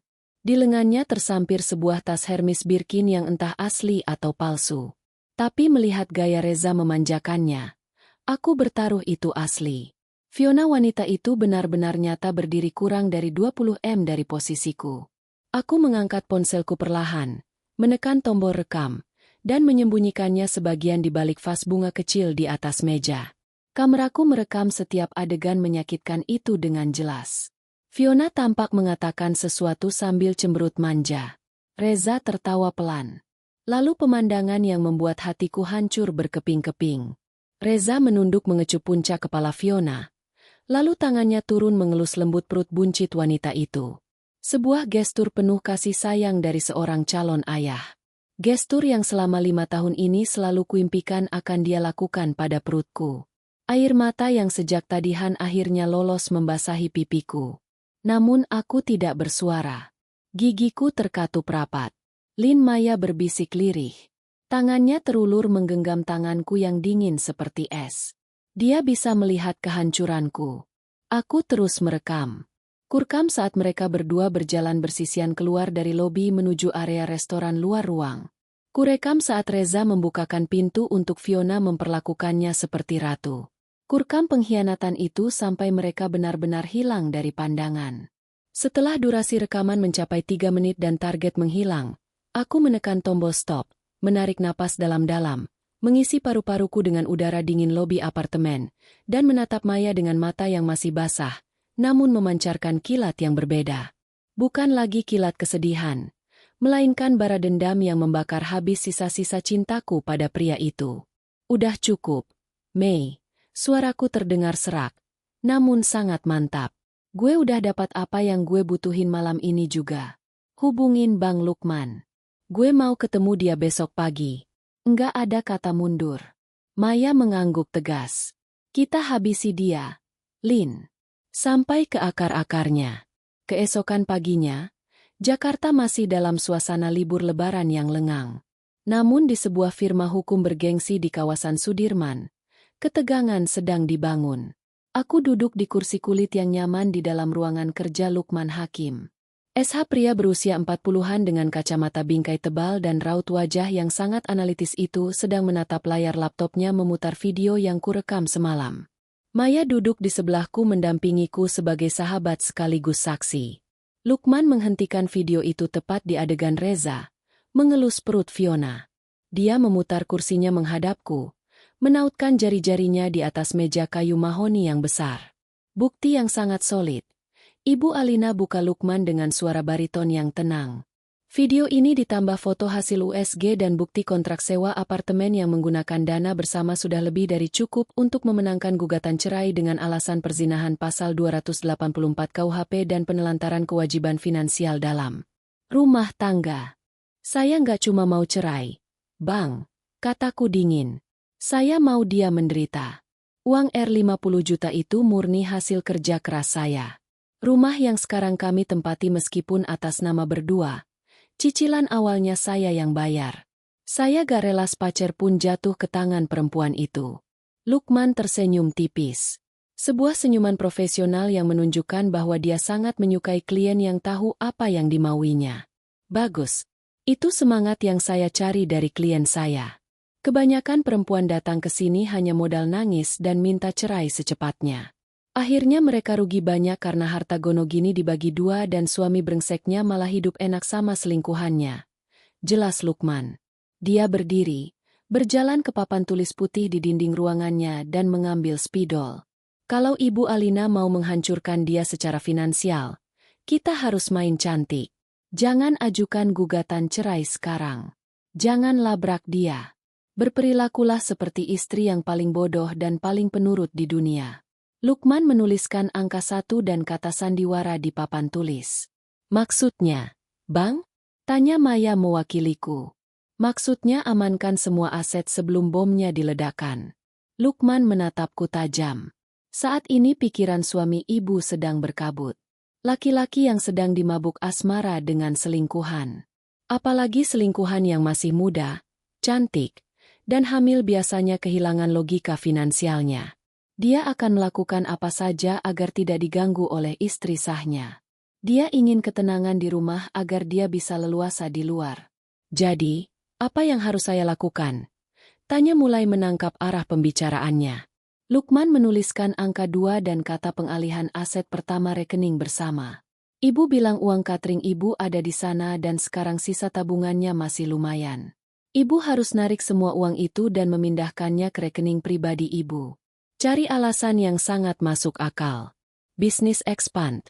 Beli bahan baku partai besar apa saja buat dia setuju karena statusnya uang bersama. Kalau dipindahkan atas persetujuan bersama, meski secara verbal atau tertipu alasan bisnis, nanti di pengadilan posisinya lebih kuat bahwa uang itu dialokasikan untuk usaha istri. Aku mengangguk paham. Uang di rekening bersama tinggal sekitar R50 juta. Masih lumayan untuk modal awalku memulai hidup baru. Kedua, sertifikat rumah. Lanjut Lukman. Matanya menyipit strategis. Ini agak tricky karena atas nama berdua secara hukum itu harta bersama. Tapi kita bisa pakai akal-akalan kredit usaha. Ibu bilang ke suami, ibu mau gadai sertifikat rumah ke bank buat nambah modal catering karena pesanan meledak. Suami yang lagi sibuk foya-foya sama selingkuhannya pasti males mikir panjang. Kalau dia tanda tangan persetujuan agunan ke bank, uang cair, uangnya masuk rekening pribadi ibu. Rumahnya biar disita bank. Toh ibu bisa beli rumah baru nanti dari hasil uang itu dan usaha ibu. Aku terkesiap. Rencana ini luar biasa gila tapi sangat brilian. Jika rumah itu disita bank karena cicilan tak terbayar setelah dicairkan, Reza tidak akan punya tempat tinggal lagi selain apartemen sewaannya yang masa sewanya akan habis dalam waktu setahun. Dan ketiga, Lukman duduk kembali, menatapku dengan raut sangat serius. Gugatan cerainya kita drafting dari sekarang. Kita masukkan semua bukti. Tapi kita baru daftarkan ke pengadilan tepat setelah semua aset ibu aman dan tepat di hari yang paling menghancurkan harga dirinya. Aku menelan ludah. Kapan hari itu, Bang? Kapan jadwal dia kembali dari liburan atau momen penting selingkuhannya? Pancing Lukman. Otakku berputar cepat. Aku mengingat tanggal di layar ponsel Reza saat aku menyadapnya tempo hari. Ada sebuah jadwal yang dilingkari merah di kalender digitalnya minggu depan. Minggu depan tanggal 28 ulang tahun Fiona yang ke-25. Kataku perlahan. Di chatnya Reza janji mau bikin surprise party kecil-kecilan di apartemennya ngundang beberapa teman dekat Fiona. Senyum Lukman mengembang lebar. Maya di sebelahku sampai menahan napas. Sempurna, ucap Lukman. Mantap. Kita serahkan surat gugatan cerai, mutasi rekening kosong, dan bukti perselingkuhan langsung ke tangannya. Tepat di tengah-tengah pesta ulang tahun selingkuhannya. Kita hancurkan panggung sandiwaranya di depan teman-temannya sendiri. Aku merasakan aliran adrenalin yang panas menjalar ke seluruh tubuhku. Rasa sakit di hatiku perlahan digantikan oleh antisipasi akan sebuah pembalasan yang manis. Rencana ini tanpa celah. Aku akan menelanjangi semua kebohongannya dan menguras habis hartanya, membiarkannya membusuk dalam lubang yang dia gali sendiri. 2 hari sejak pertemuanku dengan Bang Lukman, Reza akhirnya kembali pulang ke rumah pinggiran kota kami. Setelah beralasan menginap di kantor selama 3 hari penuh dengan dalih, krisis server sudah teratasi, tapi masih butuh pantauan. Dia pulang dengan wajah yang berseri-seri membawakan sekotak martabak manis kesukaanku. Aktingnya sebagai suami yang merasa sedikit bersalah karena lembur di hari lebaran sungguh patut diacungi jempol. Kalau saja aku tidak tahu kebenarannya, mungkin aku akan memeluknya dengan haru. Lin, maaf ya baru bisa pulang. Ini aku bawain martabak keju kesukaan kamu. Ucapnya sambil meletakkan kotak itu di meja makan. Aku yang sedang memotong sayuran di dapur segera meletakkan pisau, mencuci tangan, dan menghampirinya dengan senyum paling lebar dan paling palsu yang pernah kubuat seumur hidupku. Wah, makasih banyak, Mas. Kebetulan banget aku lagi pengen manis-manis. Kataku antusias. Aku mendekatinya, mengambil tangannya, dan menciumnya perlahan. Kamu pasti capek banget. Udah mandi belum di kantor? Mau aku siapin air hangat? Reza tampak sangat lega melihat reaksiku.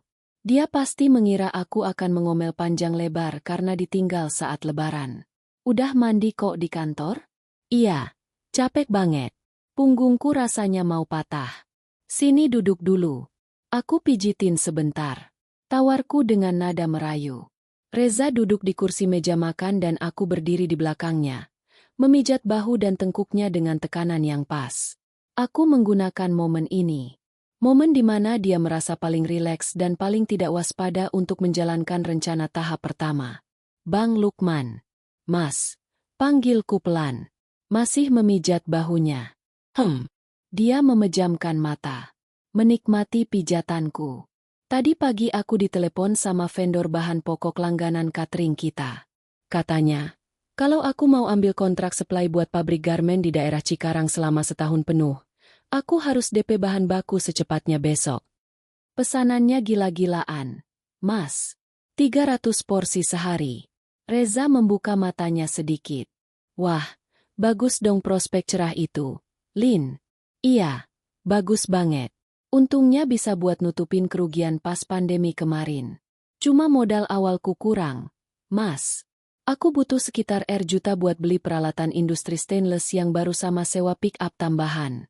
Aku sengaja menjeda kalimatku membiarkan suasananya menggantung. Terus tanyanya mulai kurang fokus. Karena pijatanku sengaja ku buat semakin enak di titik lelahnya. Boleh nggak uang di rekening bersama kita? Aku tarik dulu Rp juta kan masih ada sisa Rp juta buat pegangan darurat. Sayang banget, Mas. Kalau proyek ini lepas, untungnya per bulan bersih bisa Rp juta loh. Nanti hasil untungnya setengahnya buat nabung masa depan dedek bayi kita. Aku sengaja menggunakan kartu dedek bayi. Kata kunci yang sedang merajai pikirannya saat ini bersama Fiona. Reza terdiam sejenak. Aku bisa merasakan otot bahunya sedikit menegang. Mungkin dia sedang menghitung-hitung apakah sisa uangnya akan cukup untuk memenuhi gaya hidup Fiona yang menuntut. Namun di sisi lain, tawaran keuntungan Rp juta per bulan sangat menggiurkan baginya. Dia tidak perlu pusing lagi memberiku uang belanja jika bisnisku melesat. Kamu yakin sanggup handelnya, Lin? Nanti kecapean lagi. Tanyanya. Mencoba terdengar perhatian. Padahal aku tahu dia hanya mencari pembenaran. Sanggup dong. Kan? Nanti aku pekerjakan 2 asisten baru. Boleh ya, Mas? Aku harus transfer ke supplier besok pagi biar harganya nggak naik. Desaku dengan nada memohon yang manja. Reza menghela napas panjang. Pikiran laki-laki yang sedang berselingkuh adalah menghindari konflik sekecil apapun dengan istri sahnya. Ya udah, Bol. Ambil aja 100 juta. Sisanya jangan diutak-atik ya. Buat jaga-jaga kalau mobil rusak atau ada kebutuhan mendadak. Dalam hati aku bersorak kegirangan. Bingung. Makasih ya, Mas. Kamu memang suami paling suportif. Ucapku sambil memeluk lehernya dari belakang. Malam itu juga aku langsung mentransfer uang senilai 100 juta rupiah dari rekening bank bersama ke rekening khusus bisnisku. Esok siangnya aku mentransfer lagi 45 juta rupiah dengan keterangan pembayaran vendor bumbu ekstra. Menyisakan hanya 5 juta rupiah di rekening bersama. Biar saja nanti dia marah saat mengeceknya. Aku bisa berkilah biaya bahan baku tiba-tiba naik. Toh saat dia menyadarinya, surat cerai sudah ada di tangannya. Namun, langkahku tidak berhenti di situ. Rencana Bang Lukman yang kedua adalah mengamankan rumah ini. 2 hari sebelum hari ulang tahun Fiona, aku menghampiri Reza yang sedang sibuk bersiap-siap berangkat kerja. Di tanganku sudah ada setumpuk dokumen yang kusiapkan bersama orang ban kenalan Maya. Mas, maaf ganggu bentar. Boleh minta tanda tangan enggak? Tanyaku sambil menyodorkan pulpen. Reza yang sedang terburu-buru memasang dasi menoleh dengan dahi berkerut. Tanda tangan apa Agi? LYN? Aku udah telat ini. Ada meeting pagi. Ini loh, dokumen dari bank. Kemarin aku kan ke bank buat urus pisah rekening catering biar pajaknya gampang. Nah, pihak bank butuh tanda tangan persetujuan kamu sebagai suami untuk validasi alamat rumah yang kita tempati ini sebagai alamat domisili usaha yang sah. Prosedur standar sih, katanya. Buat checking usaha gitu, aku berbohong dengan sangat lancar tanpa berkedip. Wajahku kubuat sepolos mungkin. Dokumen itu memang kop surat asli bank. Lembar depannya memang formulir domisili usaha. Namun lembar kedua yang tertumpuk rapi dan hanya menyisakan kolom tanda tangan di bagian bawah yang kulipat sedikit, adalah surat kuasa pembebanan hak tanggungan SKMHT untuk pengajuan kredit agunan rumah dengan nominal maksimal. Reza melihat tumpukan kertas itu dengan malas. Otaknya sedang tidak fokus pada urusan bank. Matanya terus melirik ke arah jam tangannya. Duh, ribet banget sih urusan bank sekarang. Ya udah, mana yang harus di TTD? Tanyanya. Tidak sabaran. Aku menyodorkan bagian bawah dokumen pertama. Dia menandatanganinya cepat. Lalu aku membalik halamannya, menyodorkan bagian bawah dokumen kedua yang mematikan itu. Sini satu lagi, Mas. Di atas nama kamu. Tanpa membaca isi paragraf di atasnya, tanpa meneliti klausul apa yang tertera di sana, Reza menggoreskan pena hitamnya.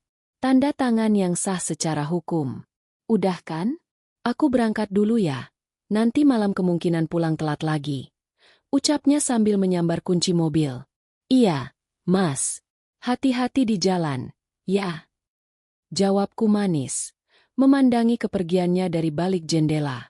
Begitu mobilnya menghilang di belokan kompleks, aku mengangkat dokumen bermaterai itu ke udara. Tanganku gemetar, tapi senyum kemenangan merekah luas di bibirku. Rekening bersama sudah terkuras hampir bersih. Sertifikat rumah sudah di tanganku beserta tanda tangan persetujuannya. Siap kuserahkan ke bank siang ini untuk dicairkan dan uangnya kumasukkan ke rekening pribadiku. Secara finansial, Reza Pradipta baru saja menandatangani surat kebangkrutannya sendiri. Game over, Mas. Batinku berteriak penuh euforia. Sekarang tinggal satu langkah terakhir. Menjatuhkan bom atom itu tepat di wajahnya. Dan wajah wanita selingkuhannya. Tanggal 28 sudah di depan mata. Pesta ulang tahun Fiona akan menjadi pesta paling tak terlupakan dalam hidup mereka. Tanggal 27, sehari sebelum ulang tahun Fiona, persiapanku sudah matang 100%. Semua dana dari rekening bersama sudah berpindah aman ke rekening bisnisku. Pengajuan kredit dengan agunan sertifikat rumah pun sudah disetujui pihak bank, dananya sudah cair ke rekening pribadiku. Reza sama sekali tidak menyadari bahwa pijakan finansialnya sudah rata dengan tanah.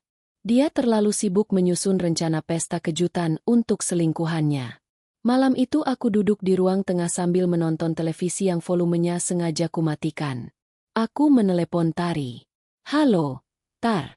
Posisi di mana? Tanyaku begitu panggilan diangkat. Di kamar. Mbak, ibu lagi nonton sinetron di depan. Gimana? Mbak, udah siap semuanya? Suara Tari terdengar berbisik. Namun syarat akan antisipasi. Sejak kuberitahu rencana besarnya minggu lalu, Tari menjadi sekutu rahasiaku yang paling bisa diandalkan. Udah, besok eksekusi. Jawabku tenang. Tiket kereta eksekutif buat kamu sama ibu udah Mbak kirim ke WhatsApp ya.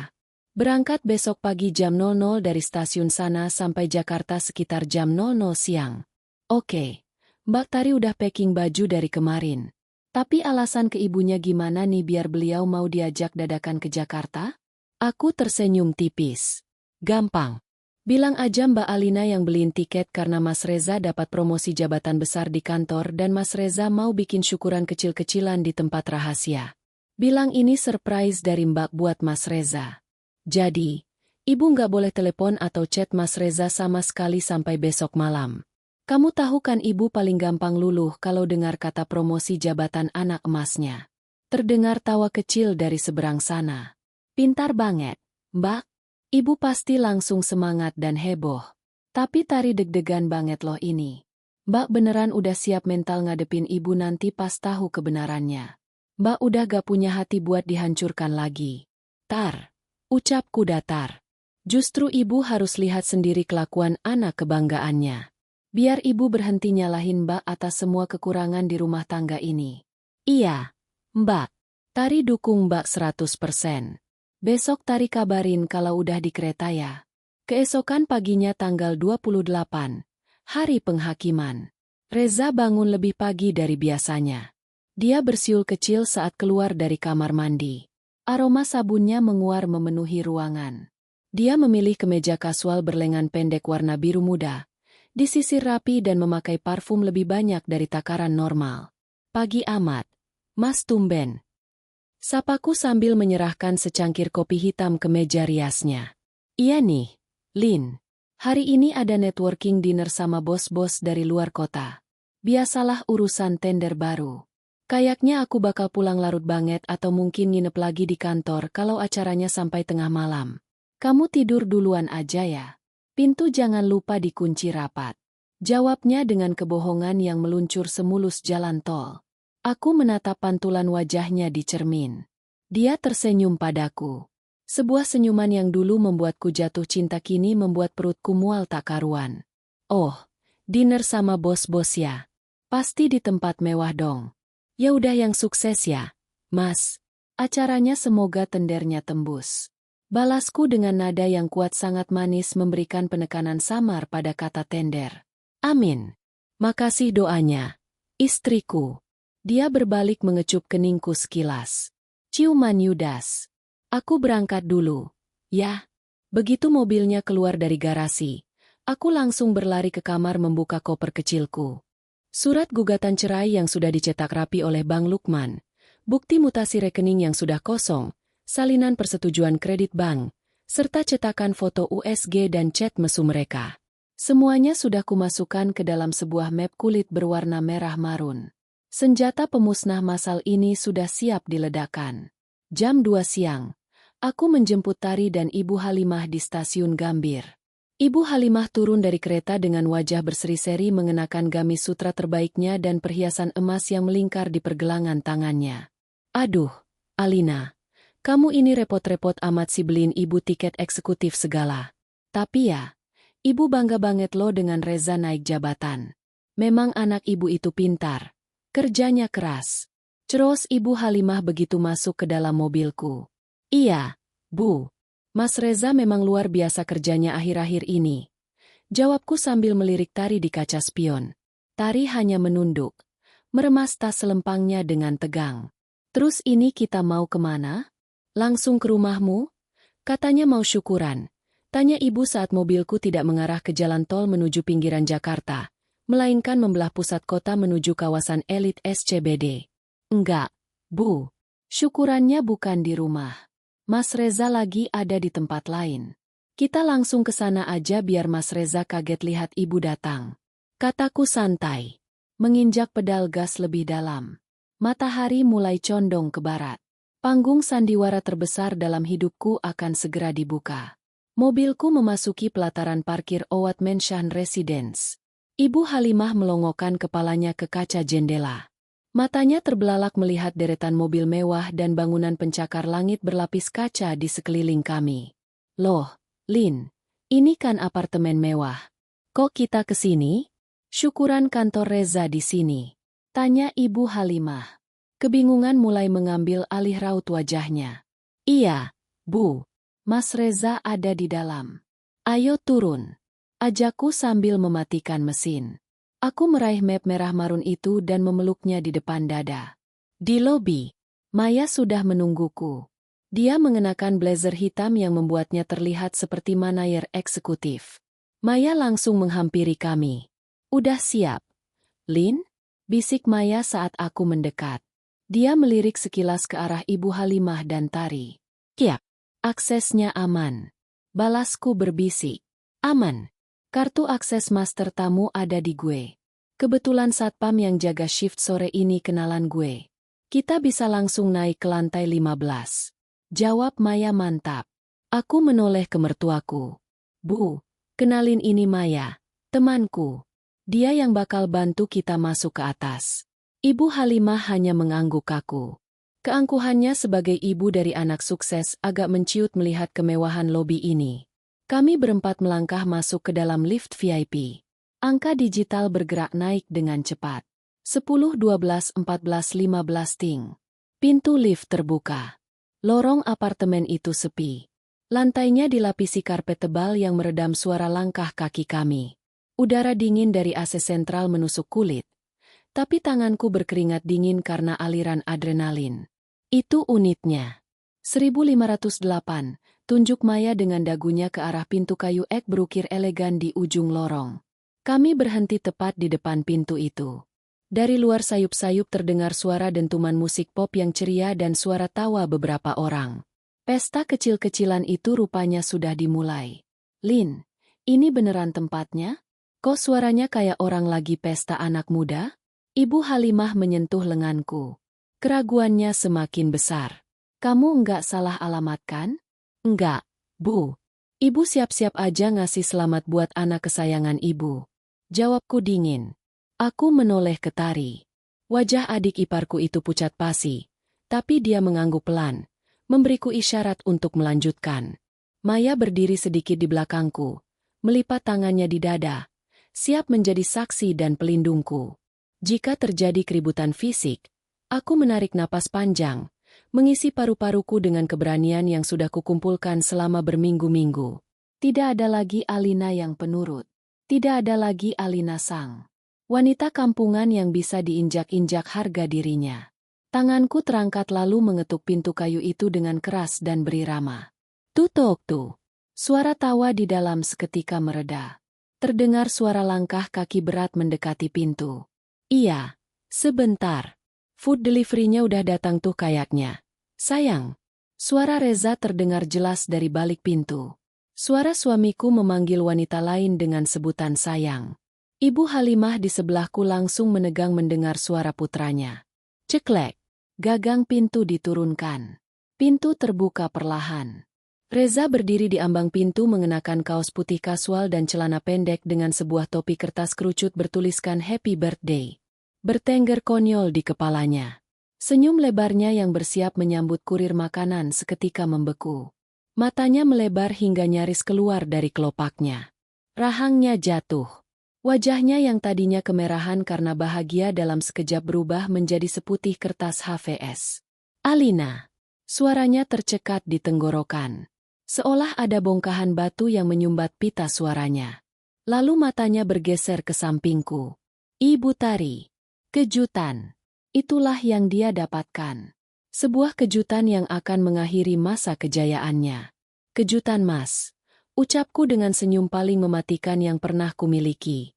Boleh kami masuk? Enggak enak kalau networking dinner sama bos besar. Pestanya cuma di luar pintu. Tanpa menunggu persetujuannya, aku mendorong dada Reza dengan sebelah tanganku. Melangkah masuk ke dalam unit apartemen mewah itu, diikuti oleh Maya, Tari, dan Ibu Halimah yang masih dalam kondisi syok berat. Begitu kakiku menginjak ruang tengah, pemandangan menjijikan itu tersaji sempurna di depan mata. Balon-balon berwarna pastel menghiasi langit-langit. Di tengah ruangan, duduk seorang wanita dengan dres satin ketat berwarna peach yang memperlihatkan perut buncitnya. Fiona. Di sekelilingnya ada 3 orang temannya yang berpakaian tak kalah heboh. Di atas meja kaca terdapat kue tart besar bertuliskan Happy 25 TH Birthday Fiona Love, Papa Reza's Baby. Waktu seakan berhenti. 3 teman Fiona saling berpandangan dengan canggung. Fiona sendiri menatap kami dengan kening berkerut tajam. Merasa terganggu karena pestanya diinterupsi oleh tamu tak diundang. Ini siapa sih? Kok kamu biarin masuk? Satpamnya mana? Fiona merengek memanggil Reza yang masih mematung di dekat pintu. Gemetar tak karuan. Ibu Halimah yang sedari tadi diam karena mencoba mencerna apa yang dilihatnya akhirnya meledak. Matanya menatap tulisan di atas kue tart lalu menatap perut Fiona dan kembali menatap Reza. Jeritan Ibu Halimah membelah keheningan ruangan itu. Suaranya melengking penuh keputusasaan dan kemarahan. Siapa perempuan hamil ini? Siapa dia? Apa maksud tulisan di kue itu? Jawab Ibu. Reza gelagapan. Dia melangkah maju dengan tangan gemetar mencoba meraih lengan ibunya. Bu. Tenang dulu. Reza bisa jelasin ini nggak seperti yang ibu pikirin. Plus sebuah tamparan keras mendarat telak di pipi kanan Reza. Bukan dariku, melainkan dari tangan Ibu Halimah sendiri. Tangan yang selama ini selalu membelainya, kini menghantamnya dengan kekuatan penuh. Suara tamparan itu menggema di ruangan yang luas tersebut. Jangan sentuh ibu. Kamu gila, Za. Kamu punya istri yang baik yang selalu nungguin kamu di rumah. Tapi kamu malah kumpul kebos sama perempuan ini sampai hamil. Di mana otakmu? Hah? Ibu Halimah menangis histeris. Kakinya lemas. Beruntung Tari dengan sigap menahan tubuh ibunya agar tidak ambruk lantai. Tari sendiri menatap kakaknya dengan pandangan jijik yang tak ditutup-tutupi. Melihat kekacauan itu, Fiona yang tadinya duduk manis akhirnya bangkit berdiri. Dia tidak terlihat takut. Justru wajah cantiknya berubah angkuh. Dia melipat tangannya di dada, menatapku dari atas ke bawah dengan pandangan meremehkan. Oh, jadi ini yang namanya Alina. Istri sah yang sering kamu ceritain itu, Mas. Fiona mendeci sinis berjalan mendekat. Teman-temannya di belakang mulai berbisik-bisik, sibuk mengeluarkan ponsel untuk merekam drama gratis ini. Pantas saja, Mas Reza nggak betah di rumah. Lanjut Fiona dengan nada menghina. Penampilan kucel, gaya kampungan, enggak bisa ngerawat diri. Pantas aja Mas Reza cari hiburan di luar. Asal kamu tahu ya, Mbak, Mas Reza itu cintanya sama aku dan bentar lagi aku bakal ngasih dia anak. Sesuatu yang gak bisa kamu kasih selama 5 tahun. Udara di ruangan itu seketika terasa panas. Maya sudah mengepalkan tangannya, bersiap maju untuk menjambak rambut wanita kurang ajar itu. Tapi aku menahan dada Maya dengan lenganku. Aku tersenyum. Bukan senyum sedih, apalagi senyum kalah. Itu adalah senyum predator yang siap menerkam mangsanya yang bodoh. Aku melangkah perlahan mendekati Fiona. Hak sepatuku beradu dengan lantai marmer, menciptakan ketukan yang mengintimidasi. Aku menatap lurus ke matanya yang berlapis bulu mata palsu murahan itu. Wanita kampungan, katamu. Suaraku mengalun tenang, rendah, tapi sangat tajam. Mungkin penampilanku memang tidak semahal tas Hermes palsumu itu, Fiona. Tapi setidaknya wanita kampungan ini memakai uang hasil keringatnya sendiri, bukan menyusu dari uang istri sah laki-laki hidung belang. Wajah Fiona memerah karena hinaanku. Jaga mulutmu. Tas ini asli dibeliin pakai uang Mas Reza. Dia pengusaha sukses. Wajar kalau dia bisa beliin aku barang mahal dan nyewa apartemen semewah ini. Tawaku pecah. Tawa yang sangat renyah dan dingin. Aku menoleh ke arah Reza yang masih memegangi pipinya. Terlihat sangat menyedihkan. Pengusaha sukses. Uang Mas Reza? Tanyaku retoris lalu kembali menatap Fiona. Aku mengangkat map merah marun yang kubawa, membuka talinya dan mengeluarkan setumpuk dokumen. Aku melemparkan dokumen pertama tepat ke wajah Fiona. Kertas-kertas itu berhamburan jatuh ke lantai mengenai kakinya. Baca itu, Fiona. Baca baik-baik. Perintahku dengan suara tegas yang menggelegar. Itu mutasi rekening suamiku. Gajinya memang R5 juta.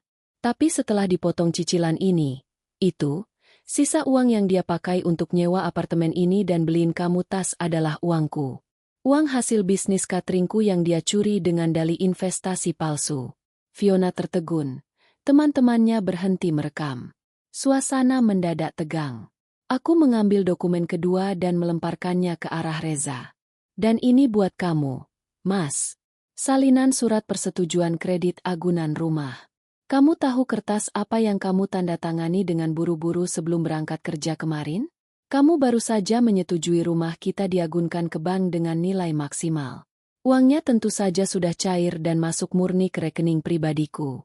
Mulai bulan depan, bank akan menagih cicilan ratusan juta ke kamu. Kalau kamu nggak bisa bayar dan aku pastikan kamu nggak akan bisa, rumah itu akan disita.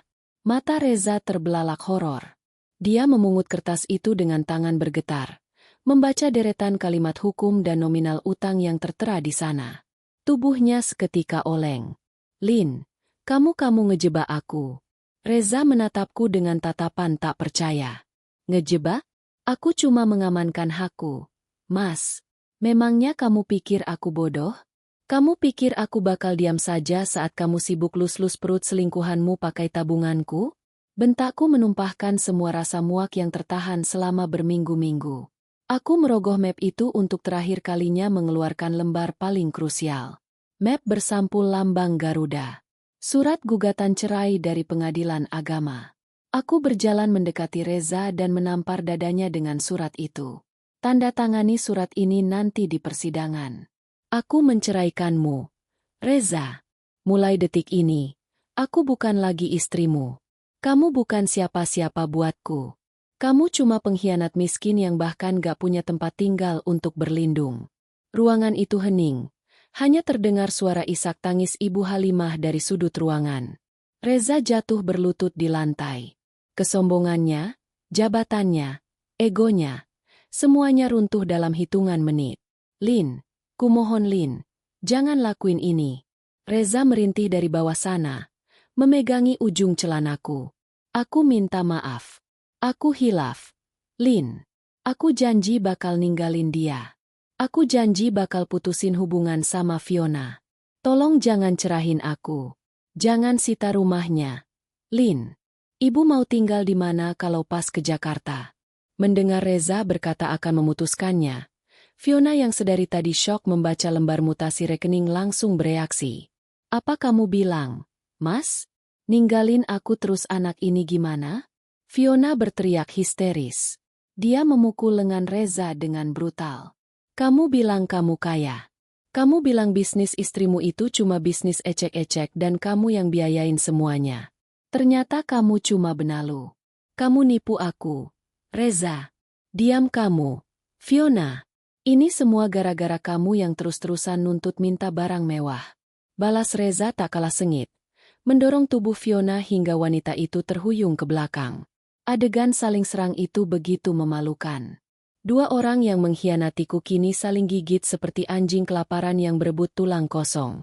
Tari melangkah maju, menarik ibunya agar menjauh dari pasangan. Memuakan itu. Ayo pulang, Bu. Tari udah muak lihat muka Mas Reza. Biar dia urus sendiri selingkuhannya yang matre ini. Ibu jangan pernah belain dia lagi. Ibu Halimah mengangguk lemah. Air matanya tak kunjung berhenti. Ibu kecewa sama kamu. Za, ibu gak sudi lagi nginjakin kaki di tempat kotor ini. Kamu bukan anak ibu lagi. Kalimat itu adalah pukulan nokaut terakhir untuk Reza. Sang ibu yang selalu mengagungkannya telah membuangnya. Aku menatap Fiona yang kini menangis marah pada teman-temannya yang justru mulai bergerak mundur. Bersiap kabur agar tidak ikut terseret masalah hutang. Nikmati sisa sewa apartemen ini, Fiona, kataku dengan nada mengejek. Karena setelah masa sewanya habis, laki-laki miskin dan banyak utang yang ada di depanmu ini enggak akan mampu bayar perpanjangannya. Kalian berdua memang pasangan yang sangat serasi. Sama-sama parasit. Aku memutar tubuhku, membelakangi mereka berdua. Ayo, Mei, Tarbu, kita pergi dari sini. Udara di sini terlalu beracun buat dihirup. Kami melangkah keluar dari unit 1508. Sepanjang lorong, aku masih bisa mendengar suara teriakan Fiona yang memaki-maki Reza, suara barang-barang pecah yang dilempar, dan tangisan penyesalan suamiku. Mantan suamiku. Pintu lift tertutup. Beban berat bertonton yang selama berminggu-minggu menghimpit dadaku tiba-tiba terangkat. Aku menarik napas panjang dan untuk pertama kalinya sejak malam takbiran yang kelam itu, aku benar-benar tersenyum lepas. Aku tidak kehilangan apapun. Aku justru membuang sampah dari hidupku. Sandiwara telah usai. Pembalasan telah tuntas. 1 tahun berlalu. Jakarta masih sama sibuknya. Masih sama macetnya. Tapi hidupku telah berubah 180 derajat. Pagi ini aku berdiri di lobi utama ballroom sebuah hotel bintang 5 di kawasan Senayan. Aku mengenakan setelan blazer berwarna broken white yang dijahit khusus. Rambutku ditata rapi dan wajahku memancarkan aura kepercayaan diri yang tak bisa dibeli. Di tanganku tergenggam sebuah walkie-talkie. Tim kitchen beserta table di sayap kanan. Tolong dire tamu VIP udah mulai masuk. Instruksiku tegas. Siap. Mbak Alina meluncur. Balas suara dari seberang sana. Bisnis cateringku kini bukan lagi pesanan rumahan. Uang Rp yang kuselamatkan dari Reza kugunakan dengan sangat efektif untuk membeli peralatan dan memperluas koneksi. Kini Alina Signature Catering menjadi salah satu vendor pernikahan kelas atas yang paling dicari di ibu kota. Tari yang baru saja lulus dari bangku kuliahnya, kini bekerja sebagai manajer operasional kepercayaanku. Dia berjalan menghampiriku membawa tablet berisi jadwal. Mbak Lin, klien untuk wedding minggu depan minta food tasting dimajuin jadi besok siang. Bisa? Tanya Tari. Bisa. Atur aja di restoran kita jam siang. Jawabku sambil tersenyum. Kipe. Tari mencatatnya. Dia terdiam sejenak lalu menatapku ragu. Mbak, semalam Tari dikabarin sama kerabat di kampung. Soal apa? Soal Mas Reza. Mendengar nama itu, hatiku tidak lagi bergetar. Tidak ada rasa sakit, tidak ada amarah. Hanya ada kekosongan yang wajar diberikan kepada orang asing. Gimana kabarnya? Tanyaku santai sambil memeriksa susunan bunga di meja penerima tamu. Fiona ninggalin dia. Mbak, tepat sebulan setelah anaknya lahir, Fiona bawa kabur semua sisa barang branded yang bisa dijual dan anaknya dititipin ke panti asuhan karena dia nggak mau ngurus. Mas Reza bangkrut total. Gajinya habis dipotong kantor buat bayar utang sana-sini dan gara-gara kinerjanya hancur, dia akhirnya dipecat.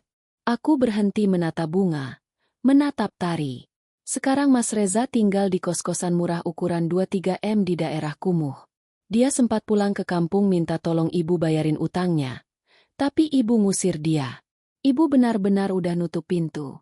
Mbak, karma ternyata bekerja jauh lebih cepat dan lebih kejam daripada yang bisa kurencanakan. Reza, pria yang dulu sangat sombong dan membanggakan jabatannya, kini harus merasakan hidup di dasar jurang, sendirian, ditolak oleh ibunya, dan ditinggalkan oleh selingkuhan yang dulu sangat dipujanya. Itu konsekuensi dari pilihan yang dia buat sendiri. Tar, kita doakan saja semoga dia sadar dan tobat. Jawabku tenang tanpa nada dendam. Iya, Mbak. Kadang Tari mikir, coba aja dulu Mas Reza bersyukur punya istri hebat kayak Mbak Lin. Pasti hidupnya sekarang bahagia di rumah yang nyaman. Gak luntang-lantung nanggung utang. Aku tersenyum lembut, menepuk bahu adik iparku. Masa lalu biar jadi pelajaran. Yang penting sekarang kita fokus ke depan. Hidup Mbak jauh lebih tenang tanpa dia. Aku memutar tubuhku, menatap ballroom yang megah dan indah di hadapanku. Ribuan bunga segar bermekaran, lampu gantung bersinar terang, dan aroma makanan lezat mengudara. Ini adalah kerajaanku. Kerajaan yang dibangun dari air mata, pengkhianatan, dan kebangkitan. Dulu dia memanggilku wanita kampungan. Kini wanita kampungan ini adalah ratu yang tak membutuhkan raja pengecut untuk berdiri tegak. Pertandingan telah selesai dan aku adalah pemenangnya.